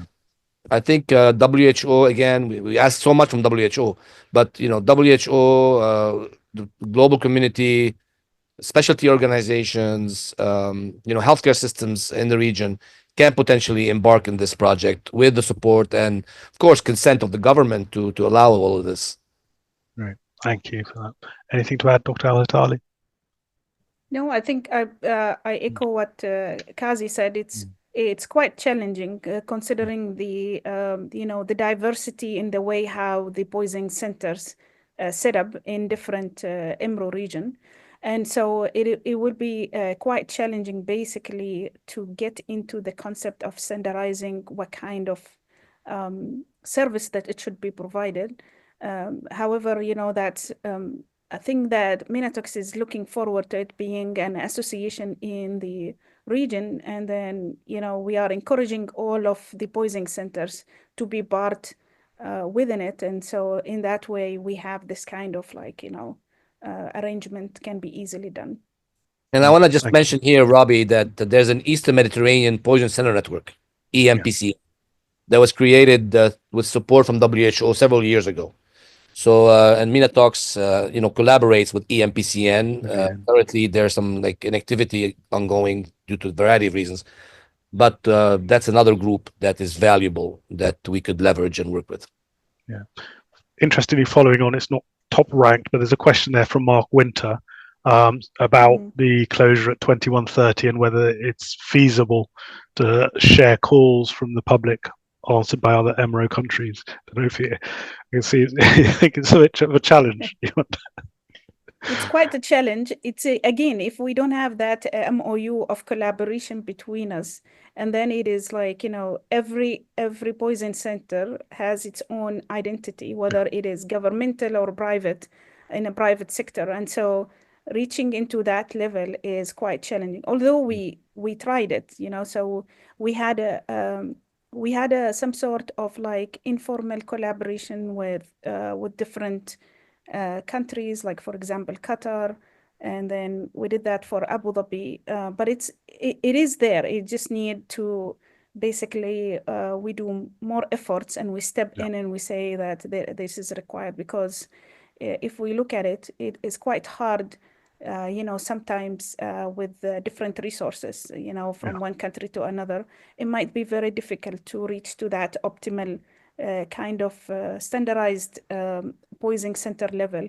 And certainly we can collaborate to overcome this. Remember, Robbie, the heterogeneity of our region. Yes. Yeah. The Gulf CDC or the GCC group is probably the best case scenario for this, such an initiative. Yeah. But beyond that, it gets complex. We have different languages as well. Remember that. Yeah. No, thank you. And then is the one from Sharika, is the poison center surveillance system linked to your Ministry of Health's notification reporting system for accidental poisoning? Yes. For us, yes. For Oman, we have that. We have a separate notification system that is, we have to report all the poisoning cases through that. We're trying our best, to basically encourage everybody, also for if they are not calling the poison call center, they can basically notify the cases by themselves through our data entry system in the Ministry of Health hospitals, at least. So we have that system is implemented, yes. Okay, I think it was part of your lessons learned as well about the incident management system and having access to that. I don't know, is it integrated at all, or do you have the ability to share between the different incident management systems between the poison center and also the main national emergency center as well? Yeah, we don't have that instant connection, I would say, when it comes to the electronic database, but we share the reports between each other. But in a like immediate 24/7, I would say it is not still there. It is in the our poison control section is actually still in the development phase. So there are many challenges and many things that has had to be added on into the system. Great, thank you very much. And then the next one is there is there a mechanism by which industrials and companies can share the list of all the chemical components that they're dealing with on site with the poison centers, so that you're better prepared and able to share information or make sure that antidotes are available or information is available for the public? So if I'm speaking about Oman, the beauty of being part of the occupational and environmental health department, and we have the one who's responsible for the chemical management here is the environmental authority, which we have a direct contact with them. So all kind of chemicals has to be registered through that, and we get the list. So eventually, if we needed to know, for example, what sort of chemicals that is banned, what sort of chemicals that they can, use in the industrial level or at individual levels, we get that kind of list, and accordingly we act. And we also have the ability to communicate with them as well if there is an incident of any kind of chemical that is, so there are some sort of occasionally we get cases that get exposed to a certain chemical that is not supposed to be in the country, So we need to notify them ahead of time about that. And we had lots of collaboration in that matter. Great, thank you very much. And Robbie, taking out of Oman, if it's okay, go to Lebanon, for example, and the Beirut port explosion is a flagrant example of lack of knowledge and chemical security failure. And you can find that in many of the Emirate countries, unfortunately. The other thing that you want to think about is the responders, the first responders, their knowledge of what chemicals they are facing. And unfortunately, that's difficult. National chemical mapping projects, are not present in every country, unfortunately, in Emerald. And I hope it should be. Thank you. Right, really good point. Thank you. And then next question. What was the main communication tool to the residents or the evacuated people? Was it sort of WhatsApp, phones, local media, TV channels? And then did the message also include a what to do in case of evacuation? Is that something that the Poison Centre in Oman provides or supports other agencies to provide? So for the current system that we don't have the privilege to do that. Although once they get registered in the hospital, we get their contacts. And so we were able to follow them by phone. So, we call them and we get the follow-up. It was around 48 hours after the incident. And then later on, we call them to come to the hospital 2 weeks later, basically for general checkup. Now, the announcement was through the Ministry of Health media. So there were different, communication methods that happened through this. We also communicated with their managers, like, on-site managers, basically to distribute certain information that is required for them to know. It's important to remember, Robbie, in this incident, and Badria, you can elaborate, that the majority of the victims were the workers that were living on the site. It was like a dormitory or residence for workers, correct, Badria? Yeah, that's true. Yeah. And so it was very easy, a cohort. basically, to directly, so it was like a small cohort in a very specific place that we were able to communicate with them very easily. Yeah. Badria showed us briefly, Robbie, but we conducted long-term follow-up, which I think is unique and often not thought of.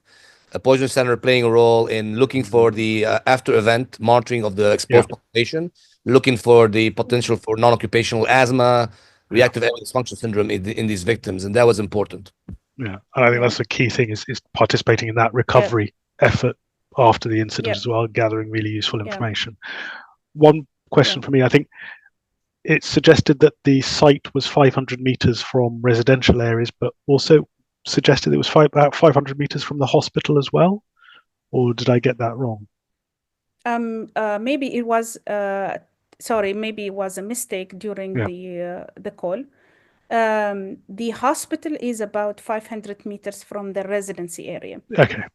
Okay, so it is about 500 meters to the residency area and then 500 meters to the hospital.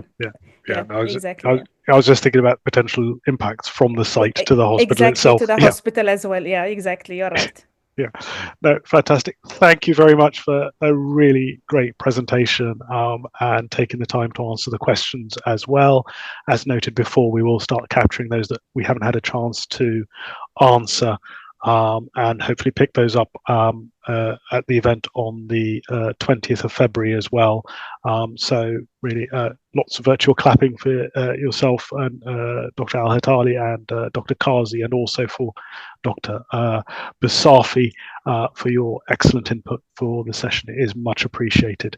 Colleagues, welcome back to the final case study for today. Gives me pleasure to introduce our colleagues from Canada, Jin Hee Kim, who's a public health physician from the Environmental and Occupational Health for Public Health Ontario, David McVeigh, public health physician, Environmental and Occupational Health, Public Health Ontario, and Emily Austin, who's a toxicologist from the Ontario Poison Centre, and finally Richard Wootton, who's the team lead of Health Canada's Surveillance and Analytics section within the Chemical Emergency Management and Toxicovigilance Division of Health Canada. So colleagues, thank you very much. I look forward to your presentation on an aconite outbreak. Hi, thanks very much to everybody who's listening today. We are excited to present as a group about the aconitine outbreak events of 2022. The management and lessons learned from Canada. Each of our speakers will introduce themselves as they go, and I'm first up. My name is Emily Austin, and I'm the medical director at the Ontario Poison Centre. None of us have any conflicts of interest to declare or share today. So just to sort of set the stage for some of the events that we're going to speak about today, here in Canada, there are 5 poison centres that provide poison centre services to the population of Canada. I'm here speaking from the Ontario Poison Centre, which is funded to provide poison centre services to our province of Ontario, Manitoba, as well as the territory of Nunavut. And the other poison centre that we're going to hear from today is the British Columbia Drug and Poison Information Centre. And BC's Poison Centre is funded to cover British Columbia, as well as the Yukon Territory.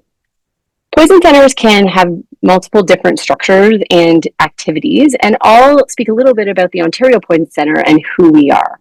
The main activity of the Ontario Poison Center is our 24-hour-a-day, 7 days a week telephone toxicology consult service, where members of the public or healthcare providers can call us and will reach one of our team members, which would be usually a nurse or a pharmacist who is a specialist in poison information and who is supported by a physician on call who has expertise in medical toxicology. And when we take these calls, we manage on a case-by-case basis the individual's poisoning exposure to help provide them with support and management advice. We try to tailor our treatment recommendations that are specific to the caller, as opposed to having sort of a one-fits-all approach, for example, to, let's say, a caustic exposure or something like that. We actually deal with exactly what that caller is speaking about. And in addition to this, we make a real effort to provide evidence-based and up-to-date recommendations. And you can imagine how important this is when you're dealing with healthcare providers at the bedside who are caring for some potentially very sick poisoned patients. I'll speak now a little bit about some of the other activities that the Poison Center, specifically Ontario, is involved in. We participate in some toxicovigilance and toxicosurveillance initiatives, currently being led through the Public Health Agency of Canada and the Toxicovigilance Canada initiative. In addition, we're very committed to supporting healthcare provider education as it pertains to toxicology and poisonings. We have a strong education system for training medical learners, as well as supporting nurses who may be going and working in more remote and rural areas in the management and diagnosis of poison patients. We try to contribute to advancing knowledge in medical toxicology and contributing to the medical literature and the research area or research in this field.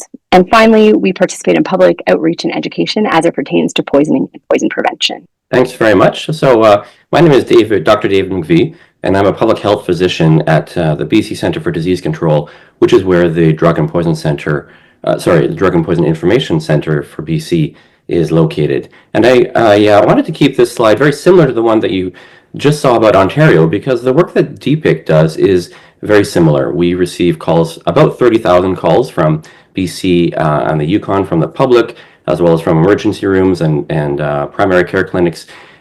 We provide outreach, education, and surveillance also. But one key difference, and you'll hear more about this throughout our presentation today, is that within BC, the Drug and Poison Information Center, the Provincial Poison Center, is located within the BC CDC, which is a key provincial public health agency. So that location within public health makes for some excellent opportunities for surveillance and for collaboration, as you'll see hopefully throughout this presentation today. So for a bit of other context about how public health and clinical services are delivered in the province of British Columbia, I have a map just on the left-hand side there showing you the province of British Columbia, and it's divided into 5 regional health authorities. And these provide local public health services as well as publicly funded clinical care. And then the British Columbia Centre for Disease Control is a provincial agency that provides support, technical expertise, guidance on more complex issues, as well as working on issues that involve or span multiple health authorities or the entire province. And so the BC Drug and Poison Information Center is located where I work within the BC Centre for Disease Control, Environmental Health Services. All right, so I'd like to begin now by talking to you about a case study that we're going to be presenting. So in British Columbia in 2022, in February, I'll show you a more detailed timeline in a moment. 2 people presented to an emergency department at one of the hospitals in the Metro Vancouver area. They were seeking care for symptoms that began soon after they ate a home-cooked chicken meal. This was chicken that was prepared at home with recently purchased, locally purchased sand ginger. Within 2 hours of consuming this chicken, the people experienced numbness around their mouth, vomiting, lightheadedness, and some cardiac symptoms. And on presenting to the emergency room, it was confirmed they had some cardiac irregularities. So the emergency department physicians in British Columbia, they have a great relationship with DPIC, and they called quickly to speak to them for management advice. And the DPIC staff who were receiving calls that evening recognized that the symptoms were likely due to aconitine poisoning based on the symptoms and the fact that this had been prepared using a powdered spice, and the symptoms were very rapid onset, or relatively rapid onset after consuming the chicken. So a little bit now about aconitum and aconitine, which is the subject of this discussion here. So aconitum species, this is a genus of herbaceous plants, and they include species that people may more commonly know as monkshood or wolfsbane. These are very highly toxic plants due to aconitine and related alkaloids. And these are compounds that interfere with, they block voltage-sensitive sodium channels. So their main mechanism of action is through neuro and cardiotoxicity, through paralysis and through cardiac arrhythmias. And they can be used in traditional medicines after boiling or soaking to reduce the toxins, but the index between a very dangerous dose and a therapeutic dose is really quite narrow. Off to the right-hand side there, you can see an image that shows some of the fresh roots on the left-hand side and then some of the dried roots on the right-hand side. So now a bit of a discussion about the BC Public Health investigation. So building off of that close relationship between public health and poison control in British Columbia, the Drug and Poison Information Center immediately notified the Regional Health Authority in which this occurred, as well as the BC CDC food safety and environmental health teams. And as I mentioned, that's where I work in the environmental health teams, and the food safety team is part of that. And it's a very close relationship. We're literally down the hall from each other. Because this was a fairly small cluster of cases within a single health authority, the investigation was led by that regional health authority. So they inspected the retail outlet and they ensured that the implicated spices were held and were not further distributed or sold. The product was traced back to an Ontario distributor. However, the product had been prepared and repackaged within the retail outlet, which led to some difficulties in totally tracing it back with a definitive traceback. Testing for, as I mentioned earlier, the initial suspicion for aconitine was based on the presentation and the route of exposure, but the testing to confirm that was a bit of a challenge and ultimately is performed by an academic partner. And this again was part of the, shows some of the benefit of having an academic or a technical institute partnered with the DPIC, because we had some of those technical and academic connections that could support the testing for this relatively unusual exposure and toxin. And then once that identification was confirmed, public notice was issued jointly by BC CDC and by the Regional Health Authority with mention and support of the Drug and Poison Information Center, of course.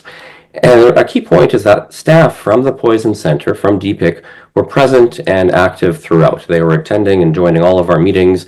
They were providing really important technical information about this toxin, about what the symptoms, how they present, how others might be affected, and so on. So that relationship made its way all the way through this investigation. CFIA, the Canadian Food Inspection Agency, they were notified. They were involved in an important partner. But at their level, the federal level, their actions were limited because no test was available for this relatively, as I mentioned, relatively unusual toxin. The product was prepared and repackaged at a retail outlet, so making that decisive, definitive traceback was difficult, and a larger recall was not possible. So here's a timeline that shows a little bit of the details. On the left-hand side there, you see where the cases attended the emergency room on February 4th. And immediately after that was around midnight, actually quite late in the day, the next morning early, the Poison Control Center notified the medical health officer at the relevant Regional Health Authority, as well as BC Centre for Disease Control. And then as you move your way through the timeline there, you can see some delays. And I talked about some of those causes due to difficulties in knowing which product definitively was involved, difficulties in having it tested for, some difficulties around record keeping, both at the retail and within the initial patient contact. None of those delays, though, were related to anything to do with the relationship between poison control and public health. That went very smoothly throughout this entire investigation. So I'll talk now about some of the successes and opportunities, specifically within the context of British Columbia. We're going to have some presenters at the end. Some of our colleagues are going to talk a bit more broadly about the Canadian context. So I've described to you some of the strong connections between poison control and public health, and they really provided rapid notification to public health, access to the clinical records that were necessary, that were within the Drug and Poison Information Center, and some really strong and helpful toxicological expertise. And then great, strong working relationships between BCCDC and the Regional Health Authority facilitated collaboration and access to academic partners. And I will note also that DPIC has, the Drug and Poison Center, has strong direct connections to the Regional Health Authority also. So they can contact them, the medical health officers or the environmental health officers, directly as needed, and they often do. A couple of the things that we noted through this is that BCCDC, we've clarified roles and actions during toxic foodborne incidences. Like many jurisdictions, we have a protocol for foodborne outbreak illnesses, but as we discovered as this unfolded, it didn't really envision toxic exposures, and so that wasn't very well laid out. So we've taken the opportunity to revisit that plan, and one of the things that we've done is we have built in explicitly a role for the Drug and Poison Information Center. We all collaborated implicitly beforehand, but it's now very explicit in our foodborne illness outbreak protocol. And then we note that confirmatory testing for unusual toxins certainly will remain a challenge, but the partnership between the Drug and Poison Information Center, BCCDC, and academic partners was really very helpful in making those, making that definitive test result in this case, and we'll be able to build off of that in the future as needed. And with that, I'll pass it off to my colleague, Dr. Kim, for the Ontario context. Thanks very much, David. My name is Ginny Kim. I'm the physician lead for environmental and occupational health at Public Health Ontario. And there are a few contrasts between what our colleagues in BC have as part of their system and Ontario. So I wanted to start with a small kind of a context note. You see Ontario there in red in the figure on the top right-hand corner. That's where we are. And in Ontario's context, healthcare and public health are publicly funded, but distinct systems. The healthcare system provides clinical care, and public health services are provided by what are called public health units, which are regional or locally based, and there are 29 public health units in Ontario. And of note, the Ontario Poison Center is embedded within more so within the clinical care system based out of a hospital. In addition, the government's Ministry of Health and the Chief Medical Officer of Health provides for public health policy and standards. And Public Health Ontario, which is where I'm based, is a scientific and technical agency that provides support to the government and the public health units primarily. So there is interaction, even though we are separate systems, there is interaction between the healthcare and the public health systems, with some key examples being reportable diseases. Clinical cases of heavy metal exposures are often common reasons for public health referral from clinicians. And as well, this aconitine cluster that will continue the thread on with the Ontario story, the cluster of unusual illnesses of environmental cause, those can also be referred to public health as well. So in Ontario, you'll recall that the BC incident happened in February. That same year, a local public health unit became aware of a cluster in August of 2022. The previous evening on August 28th, 12 people had been sent to hospital after dining at a restaurant, with 5 of those individuals eventually needing intensive care. And within what they described was that within 1 hour of dining, there was numbness of the tongue, which was the most common symptom, as well as paresthesias, nausea, vomiting, reduced consciousness, and elevated heart rate. The clinicians involved did consult Ontario Poison Center, And when the public health unit started investigating, they quickly focused their attention on a specialty chicken dish. And the story there was that the restaurant had run out of spice, and they ran out and purchased some prepackaged galenga or sand ginger powder from a local supermarket, which actually looked different from the usual spice they used. And when they used it in this dish, of course, there was fairly quickly customer complaints at the restaurant, followed by symptoms with an apparent dose response according to how much of the chicken dish that the people consumed. And the cook, once the complaints started coming in, actually put some spice on the tongue and noticed that it made it numb. So the public health investigation began, and immediately the restaurant was closed pending the investigation. There were samples and leftovers that were collected for testing. There were a number of alerts that went out, which I'll outline in a similar timeline to what Dr. McVeigh showed. There were a series of multi-agency calls for public health management, both at our provincial Ontario level as well as at the national level. And this was coordinated under an existing provincial and national protocol, which calls for partners, specific partners, including the government ministries, as well as agencies of the government and public health units. And these calls were the focus of investigation updates and discussion, coordination of some of the activities, and as well as communications, for instance, to poison centers, for clinicians, to the public, etc. So as the investigation continued, of course, there was a visit to the distributor, which was actually licensed by the Canadian Food Inspection Agency, or the CFIA. And what they found at the distributor were two imported products with a similar label, with the galenga label, this Campharia galenga powder. There was no mixing at the distributor prior to distribution. And one of those products was later confirmed to contain aconitine, which had been used in the chicken dish. As I mentioned, the products had arrived with a similar label, and there was some follow-up at the Hong Kong supplier, which cited some issues with labeling as well. So the problem seemed to at least have originated from some of the supplier issues.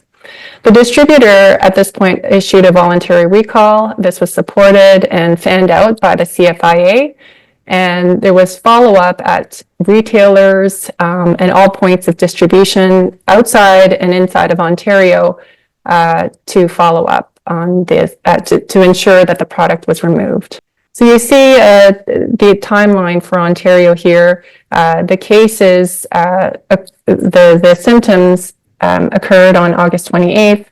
The following day, very quickly, the restaurant was closed, and on August 30th, you can see that that the coordinated calls started.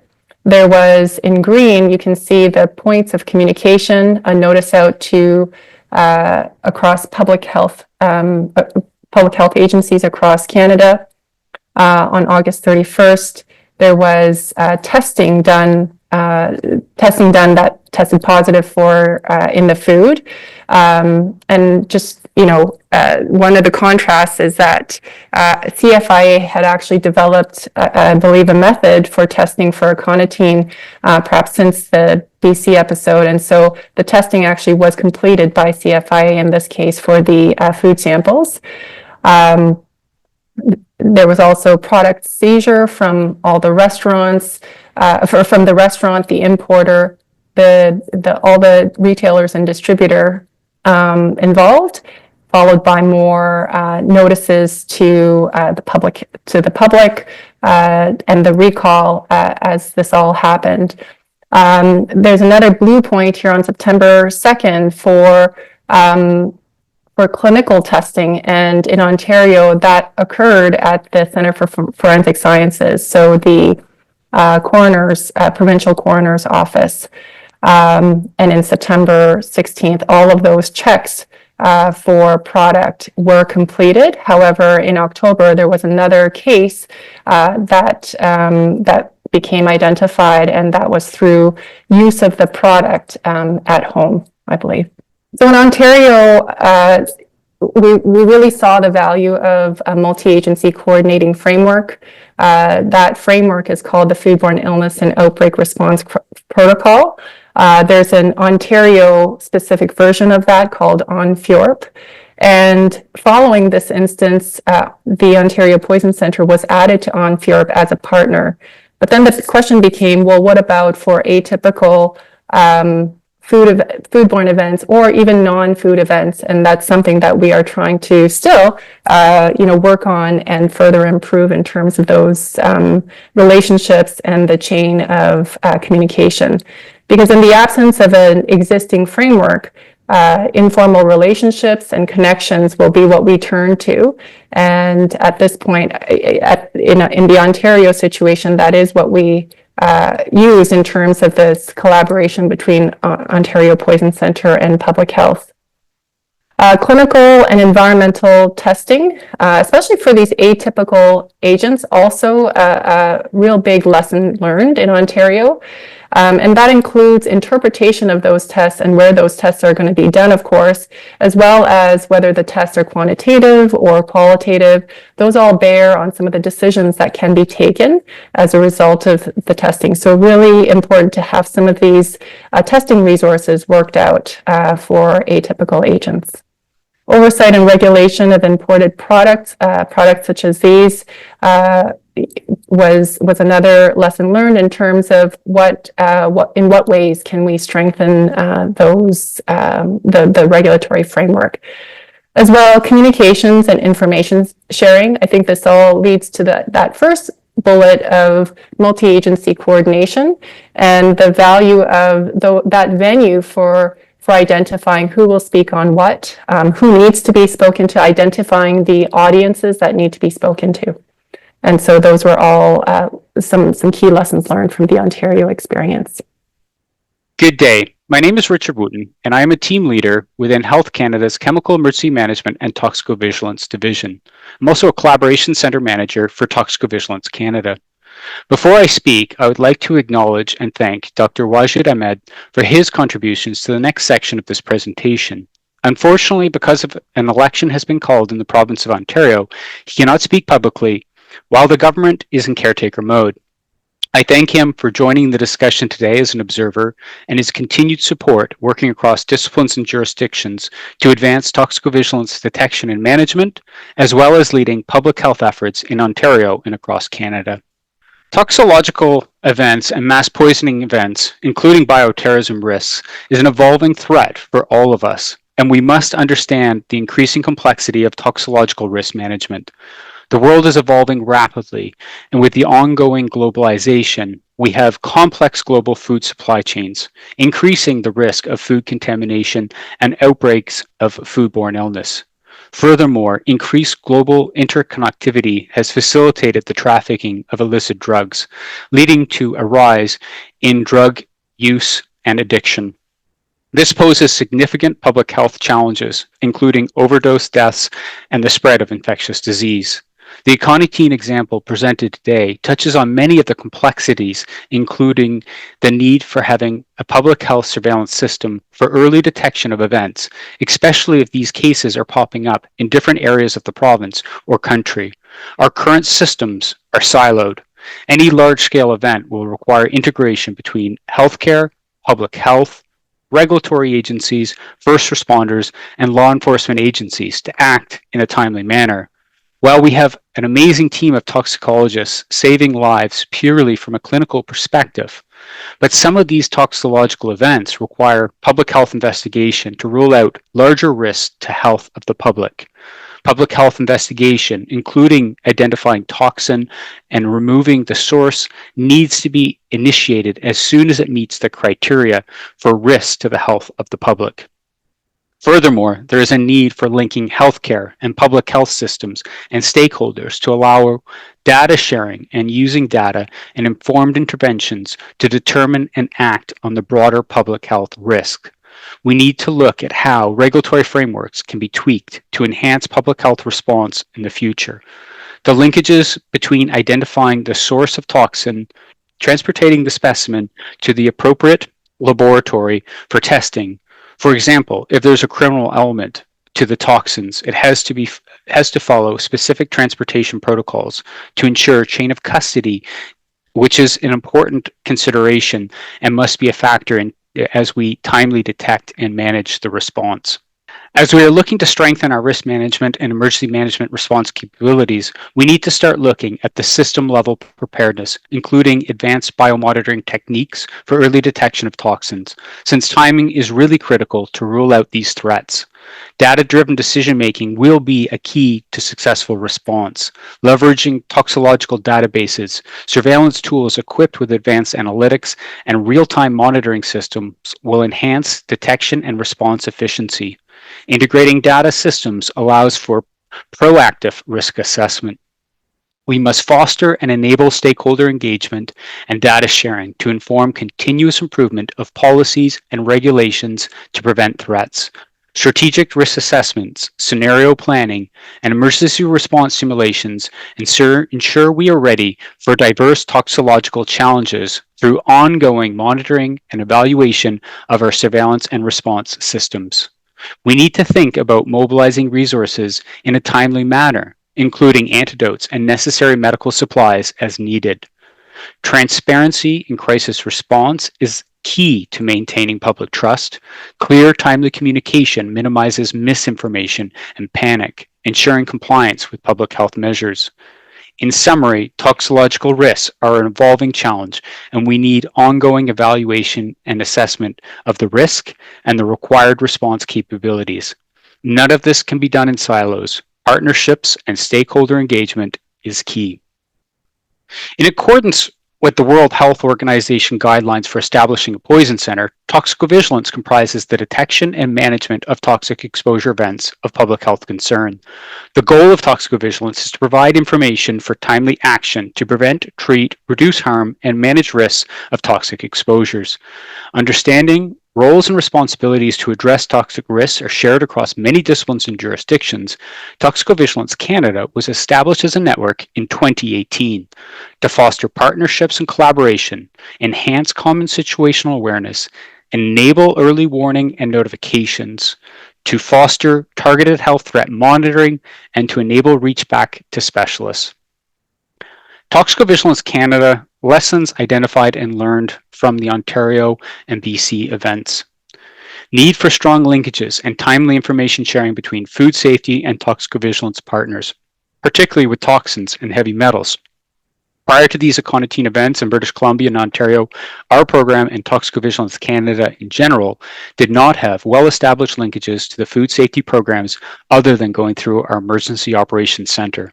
Following the events, we set up meetings with the Public Health Agency of Canada's Outbreak Management Division and the Canadian Food Inspection Agency to further discuss the role of poison centers and toxicology laboratories and the support that could be provided in timely detection, analysis, and providing expertise to assist Canada's foodborne illness outbreak response. This resulted in updates to both the food safety and toxicovigilance contact lists, notification procedures, and inclusion of specialists to joint situational assessments. These changes have translated into strong results, as we demonstrated in 2023 when a poison center first reported information associated with the United States cases of elevated lead levels linked to recalled applesauce, and the collaboration that occurred in Canada between food safety and toxicovigilance partners during this event. When a Canadian case associated with lead in applesauce did occur, due to cross-border shopping, provincial public health and Ministry of Health colleagues involved in the response were advised of the benefits of engaging their poison center if guidance was needed for clinical care. Also in 2023, a local public health unit required assistance for aconitine laboratory analysis, and thanks to enhanced linkages between partners, coordination of analysis conducted by the Canadian Food Inspection Agency was expedited, and the Toxicovigilance Canada Toxicology Laboratory Response Network was engaged for support, with a provincial toxicology laboratory confirming capacity and willingness to provide the support if it was required. These events further demonstrated the need to continue to develop our pan-Canadian Poison Center Surveillance Initiative, the Toxicology Laboratory Response Network, and all components of Toxicovigilance Canada. Our Poison Center surveillance system is nearing the production phase, and had it been available in 2022, timely pan-Canadian Poison Center data could have been more accessible to contribute to these multi-sectoral response efforts. By having a pan-Canadian surveillance application and by facilitating collaboration with all federal, provincial, and territorial partners, we can detect signals and monitor trends that may be weak at the state or provincial level, enable early detection, and support timely and effective coordinated interventions. There's a strong need for a network of networks spanning disciplines and jurisdictions. As we know, roles and responsibilities to address toxic risks are shared across several institutions, agencies from different sectors and jurisdictions. Following the Ontario event, the Ontario Poison Centre, the Office of the Chief Medical Officer of Health, Public Health Ontario, and Health Canada co-led a workshop to further build bridges between partners and to foster information sharing and collaboration between sectors. This face-to-face event was a catalyst for building trust and has supported us in working across disciplines and jurisdictions as we jointly respond to complex health events. These events also highlighted the need to consider how poison centers and toxicovigilance partners are integrated into jurisdictional level plans. I would say this is true for food safety as it is for chemical events, radiological emergencies, etc. Thank you for participating in the presentation today. We look forward to the questions and discussion. All presenters today are members of our Pan-Canadian Toxicovigilance Network. As a network, we are dedicated to working together to enhance our collective capabilities.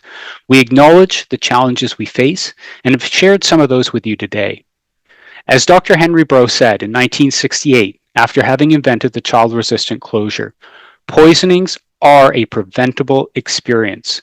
And I believe that by working together across disciplines and jurisdictions, including at the international level, we have a real opportunity to save many lives. Thank you. Thank you to our Canadian colleagues, Dr. Kim, Dr. McVeigh, Dr. Austin, and Dr. Wooten as well, and Dr. Ahmed for a really engaging presentation. And firstly, apologies to Dr. McVeigh for ascribing him to Ontario rather than to British Columbia in my introductions. I hope you'll forgive me for that error. I'm sure Ontario would take him, though.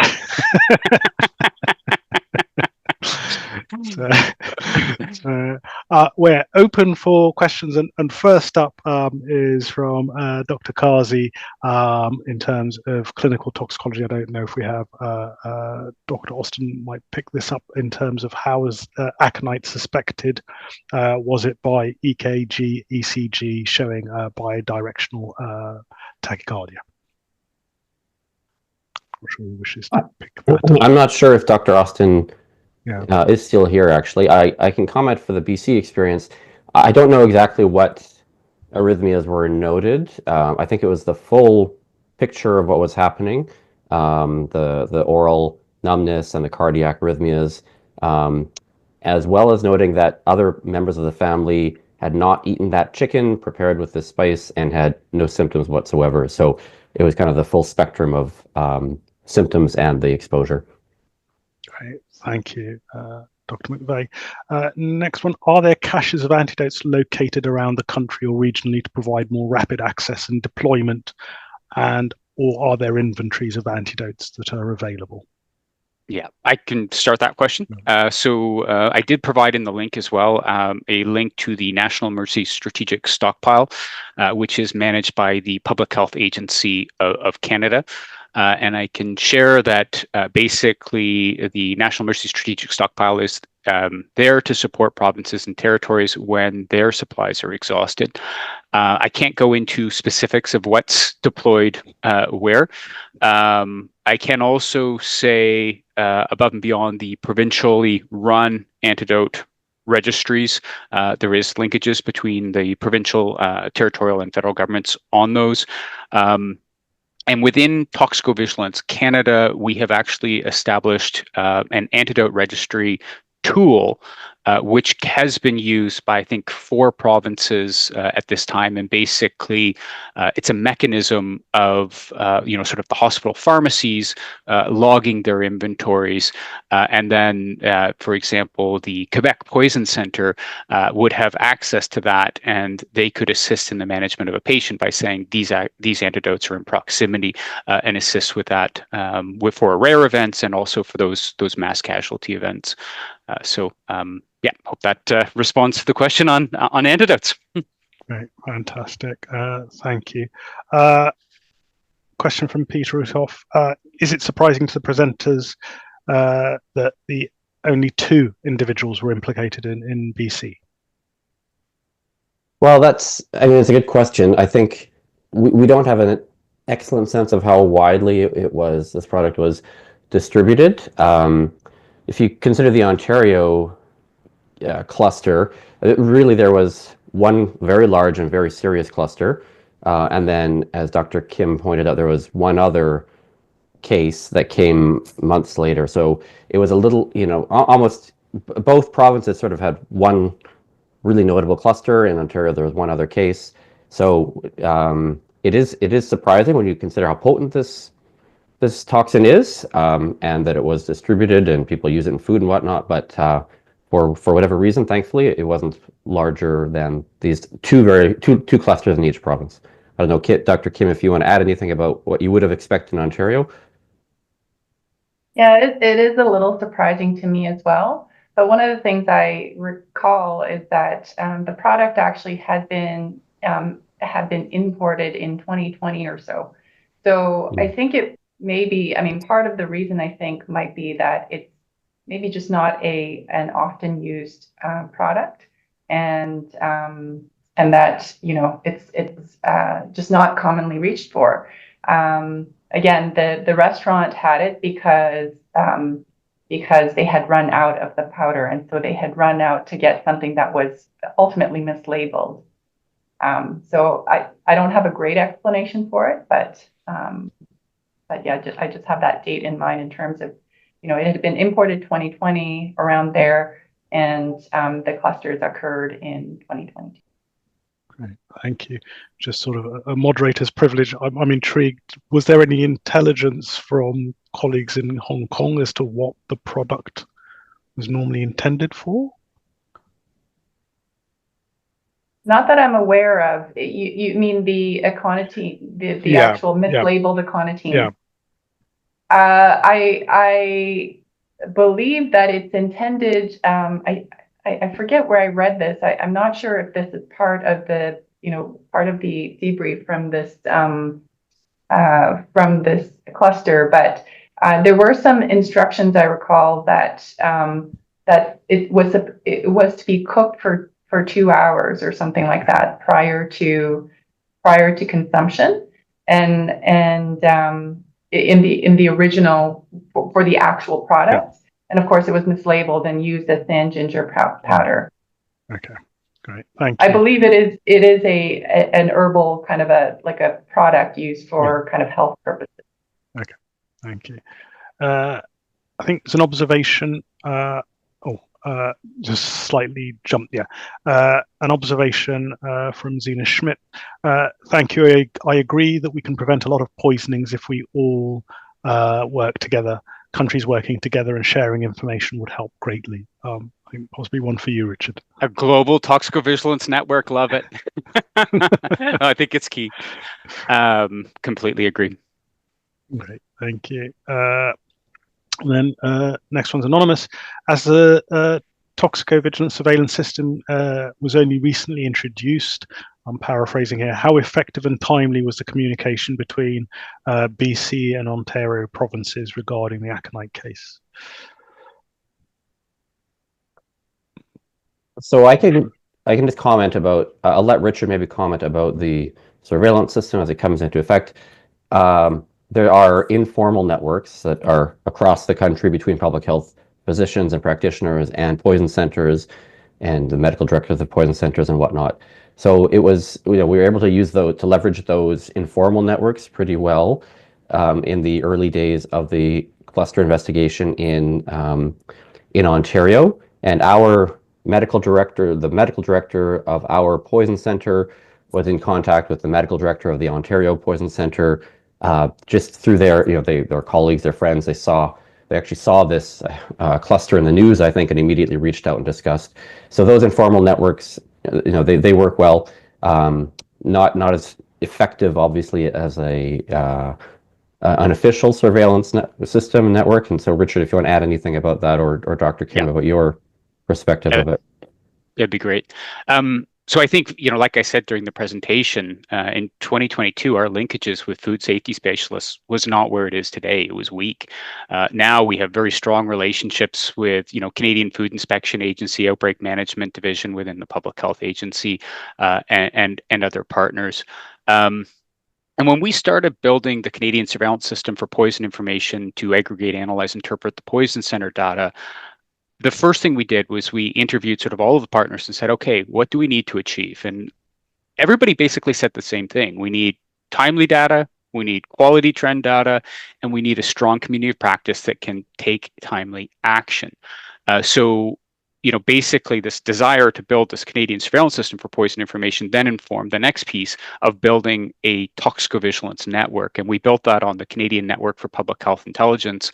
And we invite everyone in. If you're involved in detection and management of toxic exposure events, medical examiners, coroners, tox labs, the food safety specialists, we invite everybody in. I think the network's over 450 members at this point.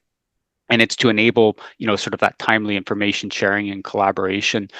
So we also do, sort of go to each jurisdiction. We do 2 jurisdictions per year to do these toxicovigilance workshops where we try to bring everyone together involved in detection and management of toxic exposure events and say, okay, how do we best work together? What are your concerns? And I think we've done those both in Ontario and BC, and I'm really grateful that we have, because some of the latest events, having an associate chief medical officer of health text you and say, hey, got this, what do you think? And being able to have that communication, just cutting through all of our red tape, is just unbelievable. And when you know each other and you trust each other, we can do so much more when we're doing it together.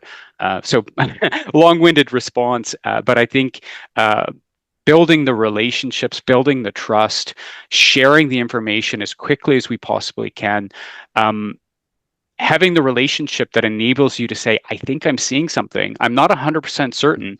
If I don't know you, I'm not going to call you and say, Robbie, I might see something. It could be nothing. But if we have a relationship, I'm willing to put myself out there. So I think so much of this is relationship building, so that we can do that timely information sharing. We need to have disciplines and jurisdictions working together. And, I'm really proud of the fact that our team has been able to embed epidemiologists within our poison centers. They're federal employees embedded within provincial health and hospital corporation poison centers to support the surveillance work, to support the centers, to work with the PT jurisdictions on their needs, and then at the pan-Canadian level. So long-winded spiel, but I think relationships and working together in the greater good is really important here. And I think, tying back to that previous question, so often we do this in domestic silo. And I'm guilty of this. When we had all the COVID-19 related exposures to bleach cleaners and sanitizers, a lot of conversations with Ginny, a lot of conversations with David, 450% increase in hand sanitizers. I'm working with the regulators on amendments to packaging and labeling requirements, public advisories, but not once did I share information at the international level. And that was part of the conversations on the Global Poison Center Network back in 2023 about this need to enhance this information sharing, not just domestically, but in the international level as well. All right, thank you, Richard. I think you've touched on the question a bit more locally around sharing of information, collaboration with bordering US states and poison centers. Is there anything more specifically you want to add around that rather than more global?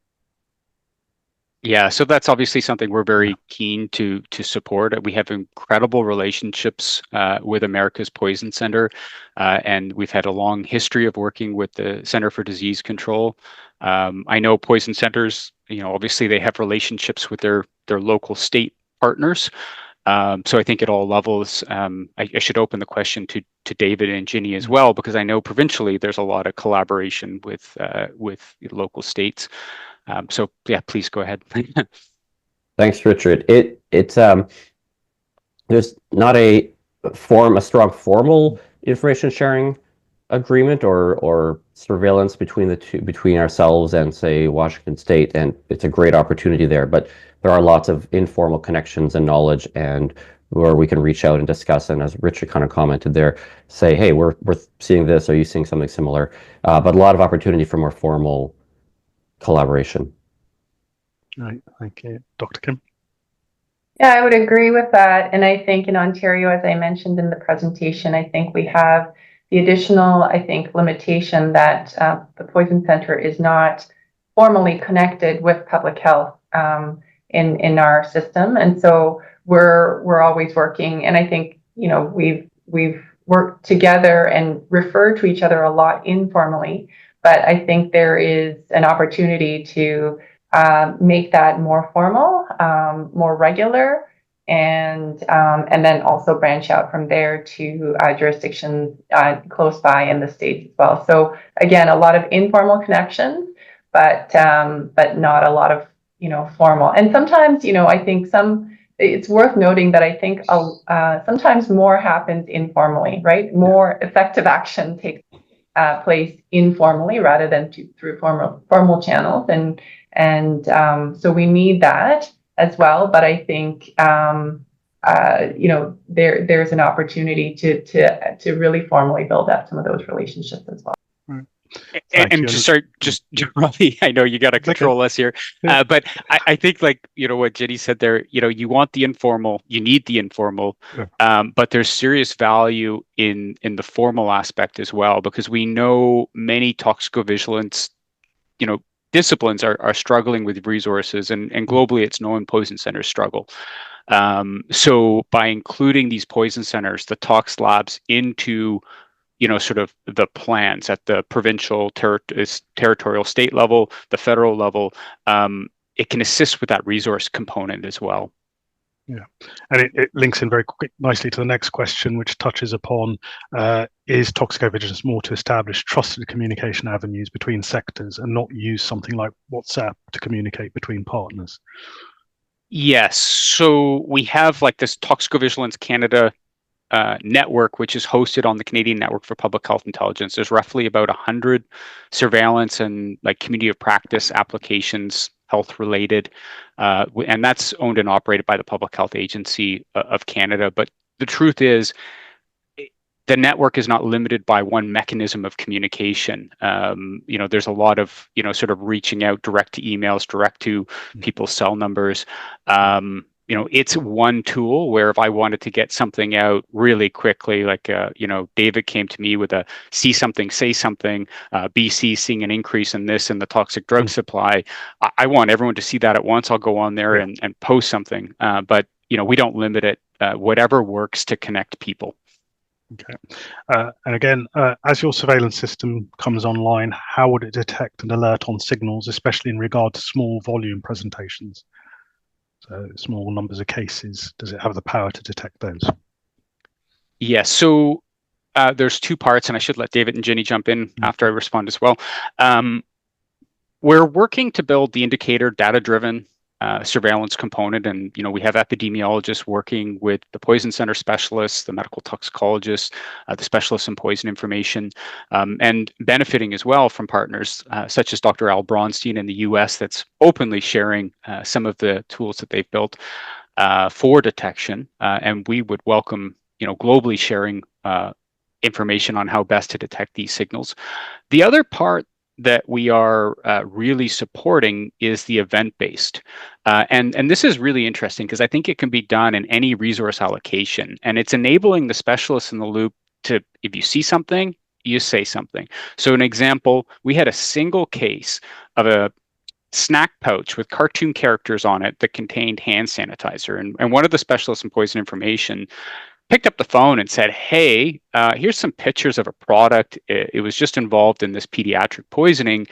There's a product safety issue here. So we were able to reach over to the compliance enforcement branch and say, we got a single case. Here's the product. What do you think? And they were able to put in place a stop sale, stop distribution on a single case. That's hard to do. I mean, advanced analytics and tools can get us there, but I always kind of challenge our epidemiologists to say, can you beat the specialists in poison information? And that's a tall order, because they're managing these cases day in and day out, and they have a really good sense of this could be problematic. So if we can enable them to speak and share their evidence with those that can use it, it's going to be hard, even with advanced AI tools, to beat them. Right. Anything to add, Drs. Kimball, McVeigh? No. Sorry, I would just add that I agree, especially for an outbreak or a cluster like the one we're talking about here. Your fastest thing for sure is going to be an astute poison center employee, a physician, somebody making that call immediately, talking and sharing with colleagues. There are going to be obviously delays in uploading, sharing, analyzing data, and at that point, for something like this, it's too late. So those two things go hand in hand. Right. Next question, more on the regulatory front. Was there a system implemented or enforced after the incident to regulate the food retail market or the food species retail market? Well, I would say nobody here is a food safety regulator, so I don't want to speak on behalf of the regulators within Canada, but I will just note, as Dr. Kim said in her presentation and said again in the Q&A here, this was a mislabeling incident, and both products were allowed, were permitted within Canada. One was a food product and one was a natural health product of some kind that's very toxic, but has some specific preparation steps, and they were mislabeled. Yeah. And one thing I guess I will share, and Ginny and David, you were probably pulled into these as well, but both FACTS Outbreak Management Division, Canadian Food Inspection Agency, and provincial partners, there were numerous sort of after-action review and improvement plans and discussions that took place.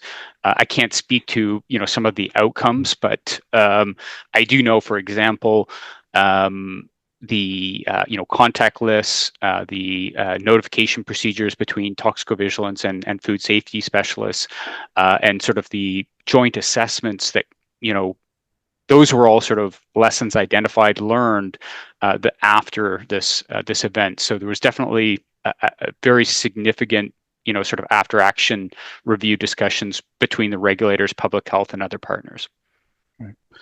There's an observation around thanking you for a very interesting case study and showing the importance of cross-cutting work areas and multidisciplinary expertise. I think it requires feedback, just a welcome thanks. Next one's an interesting question from Mark Winter. Since this was imported years before the cluster was noted, could there have been fatalities that medical examiners would have missed? Again, crossing over into different regulatory areas, but don't know if anyone wants to comment on that one. That's a very interesting question. I think the answer is possibly. I think that any fatality that was due to this kind of poisoning event would be so unusual that would have prompted an investigation. Coroners. If you had a healthy person who suddenly died unexpectedly, or a cluster of people who died unexpectedly after consuming a meal, those deaths would be flagged and investigated. So it's possible, but unlikely, I think, just because it would have been so unusual. And as soon as there would have been more than one person, it definitely would have triggered an investigation. I don't know, Dr. Kim, if you have any other thoughts. Yeah, I mean, this is why, the story is so interesting in that, it's such a toxic product, and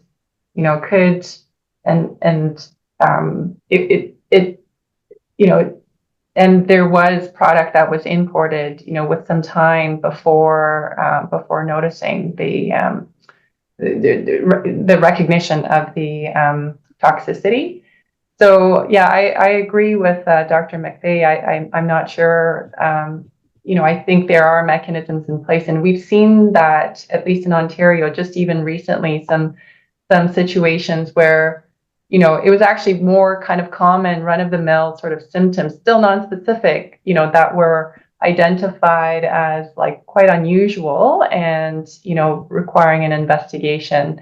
And so in the case of aconitine, I feel that it would have been it would have stuck out to a lot of examiners. I'm not, I wasn't, involved clinically, but I do know from speaking with clinicians in Ontario that, there was, because of this cluster, when this cluster, was identified through their clinical presentation, it caused quite a bit of stir among clinicians because the arrhythmias were resistant to standard treatment. And so, it caused quite a bit of commotion and discussion among clinicians. And I just feel that it again, to David's point, that it probably would have been picked up just because of the toxicity. But it's a great point about the connectivity between the medical examiners, the poison centers, the regulators, the public health, the wide spectrum involved in detection and management. And the more of us that are working together, the stronger we are. From Tom, do you work with Public Health Agency Canada regarding potential biological exposures? So definitely. So I belong to the Chemical Emergency Management Toxicovigilance Division. We're part of the Federal Health Portfolio, and under the Federal Health Portfolio, you have the Public Health Agency, the Canadian Food Inspection Agency, Public Health Agency, and Canadian Institutes for Health Information, etc. So we are quite tied to the Public Health Agency. We actually share an emergency operations center. And we leverage their emergency preparedness and response coordinators within each of the provinces and territories as some of our key linkages to key PT partners. So 100% well connected with them, as well as the sort of the level 4 lab in Canada and our partners in the National Microbiology Laboratory. Thank you very much, Dr. Kim, Dr. McVeigh, and Dr. Wooten. Really excellent presentation. So I think we have finished with our case studies today, so we'll move on to just some closing remarks. So I'd like to express my thanks to all the speakers for really engaging case studies on their operational response between poison centers, engaging with public health, and also their emergency operations mechanisms as well. Just a few notes in terms of themes that have been picked up through the day. Discussions around decontamination protocols and approaches, especially for more vulnerable individuals, be they very young children, pediatrics as well. PPE, access to antidotes, communications between agencies, information sharing, and data systems. We also had discussions around the roles and responsibilities of poison centers, both in supporting public communication and risk communication, but also in terms of the role of the poison center being engaged as part of the emergency preparedness arrangements. I think picked up with the final presentation, the role of laboratory capability for rare and unusual toxins, and more broadly some biomonitoring capabilities as well, and then how we could use that data either quantitatively or qualitatively, and its interpretation alongside any environmental testing that is taking place in a timely manner as well. And finally, I think a number of presentations talk to how we can exercise and test our incident response capabilities in a multi-agency manner, bringing together all relevant partners within that as well. So I think there's some really interesting themes there that we're going to pick up in next Thursday's presentations, but also to open up a discussion a bit more in the town hall session on the 20th.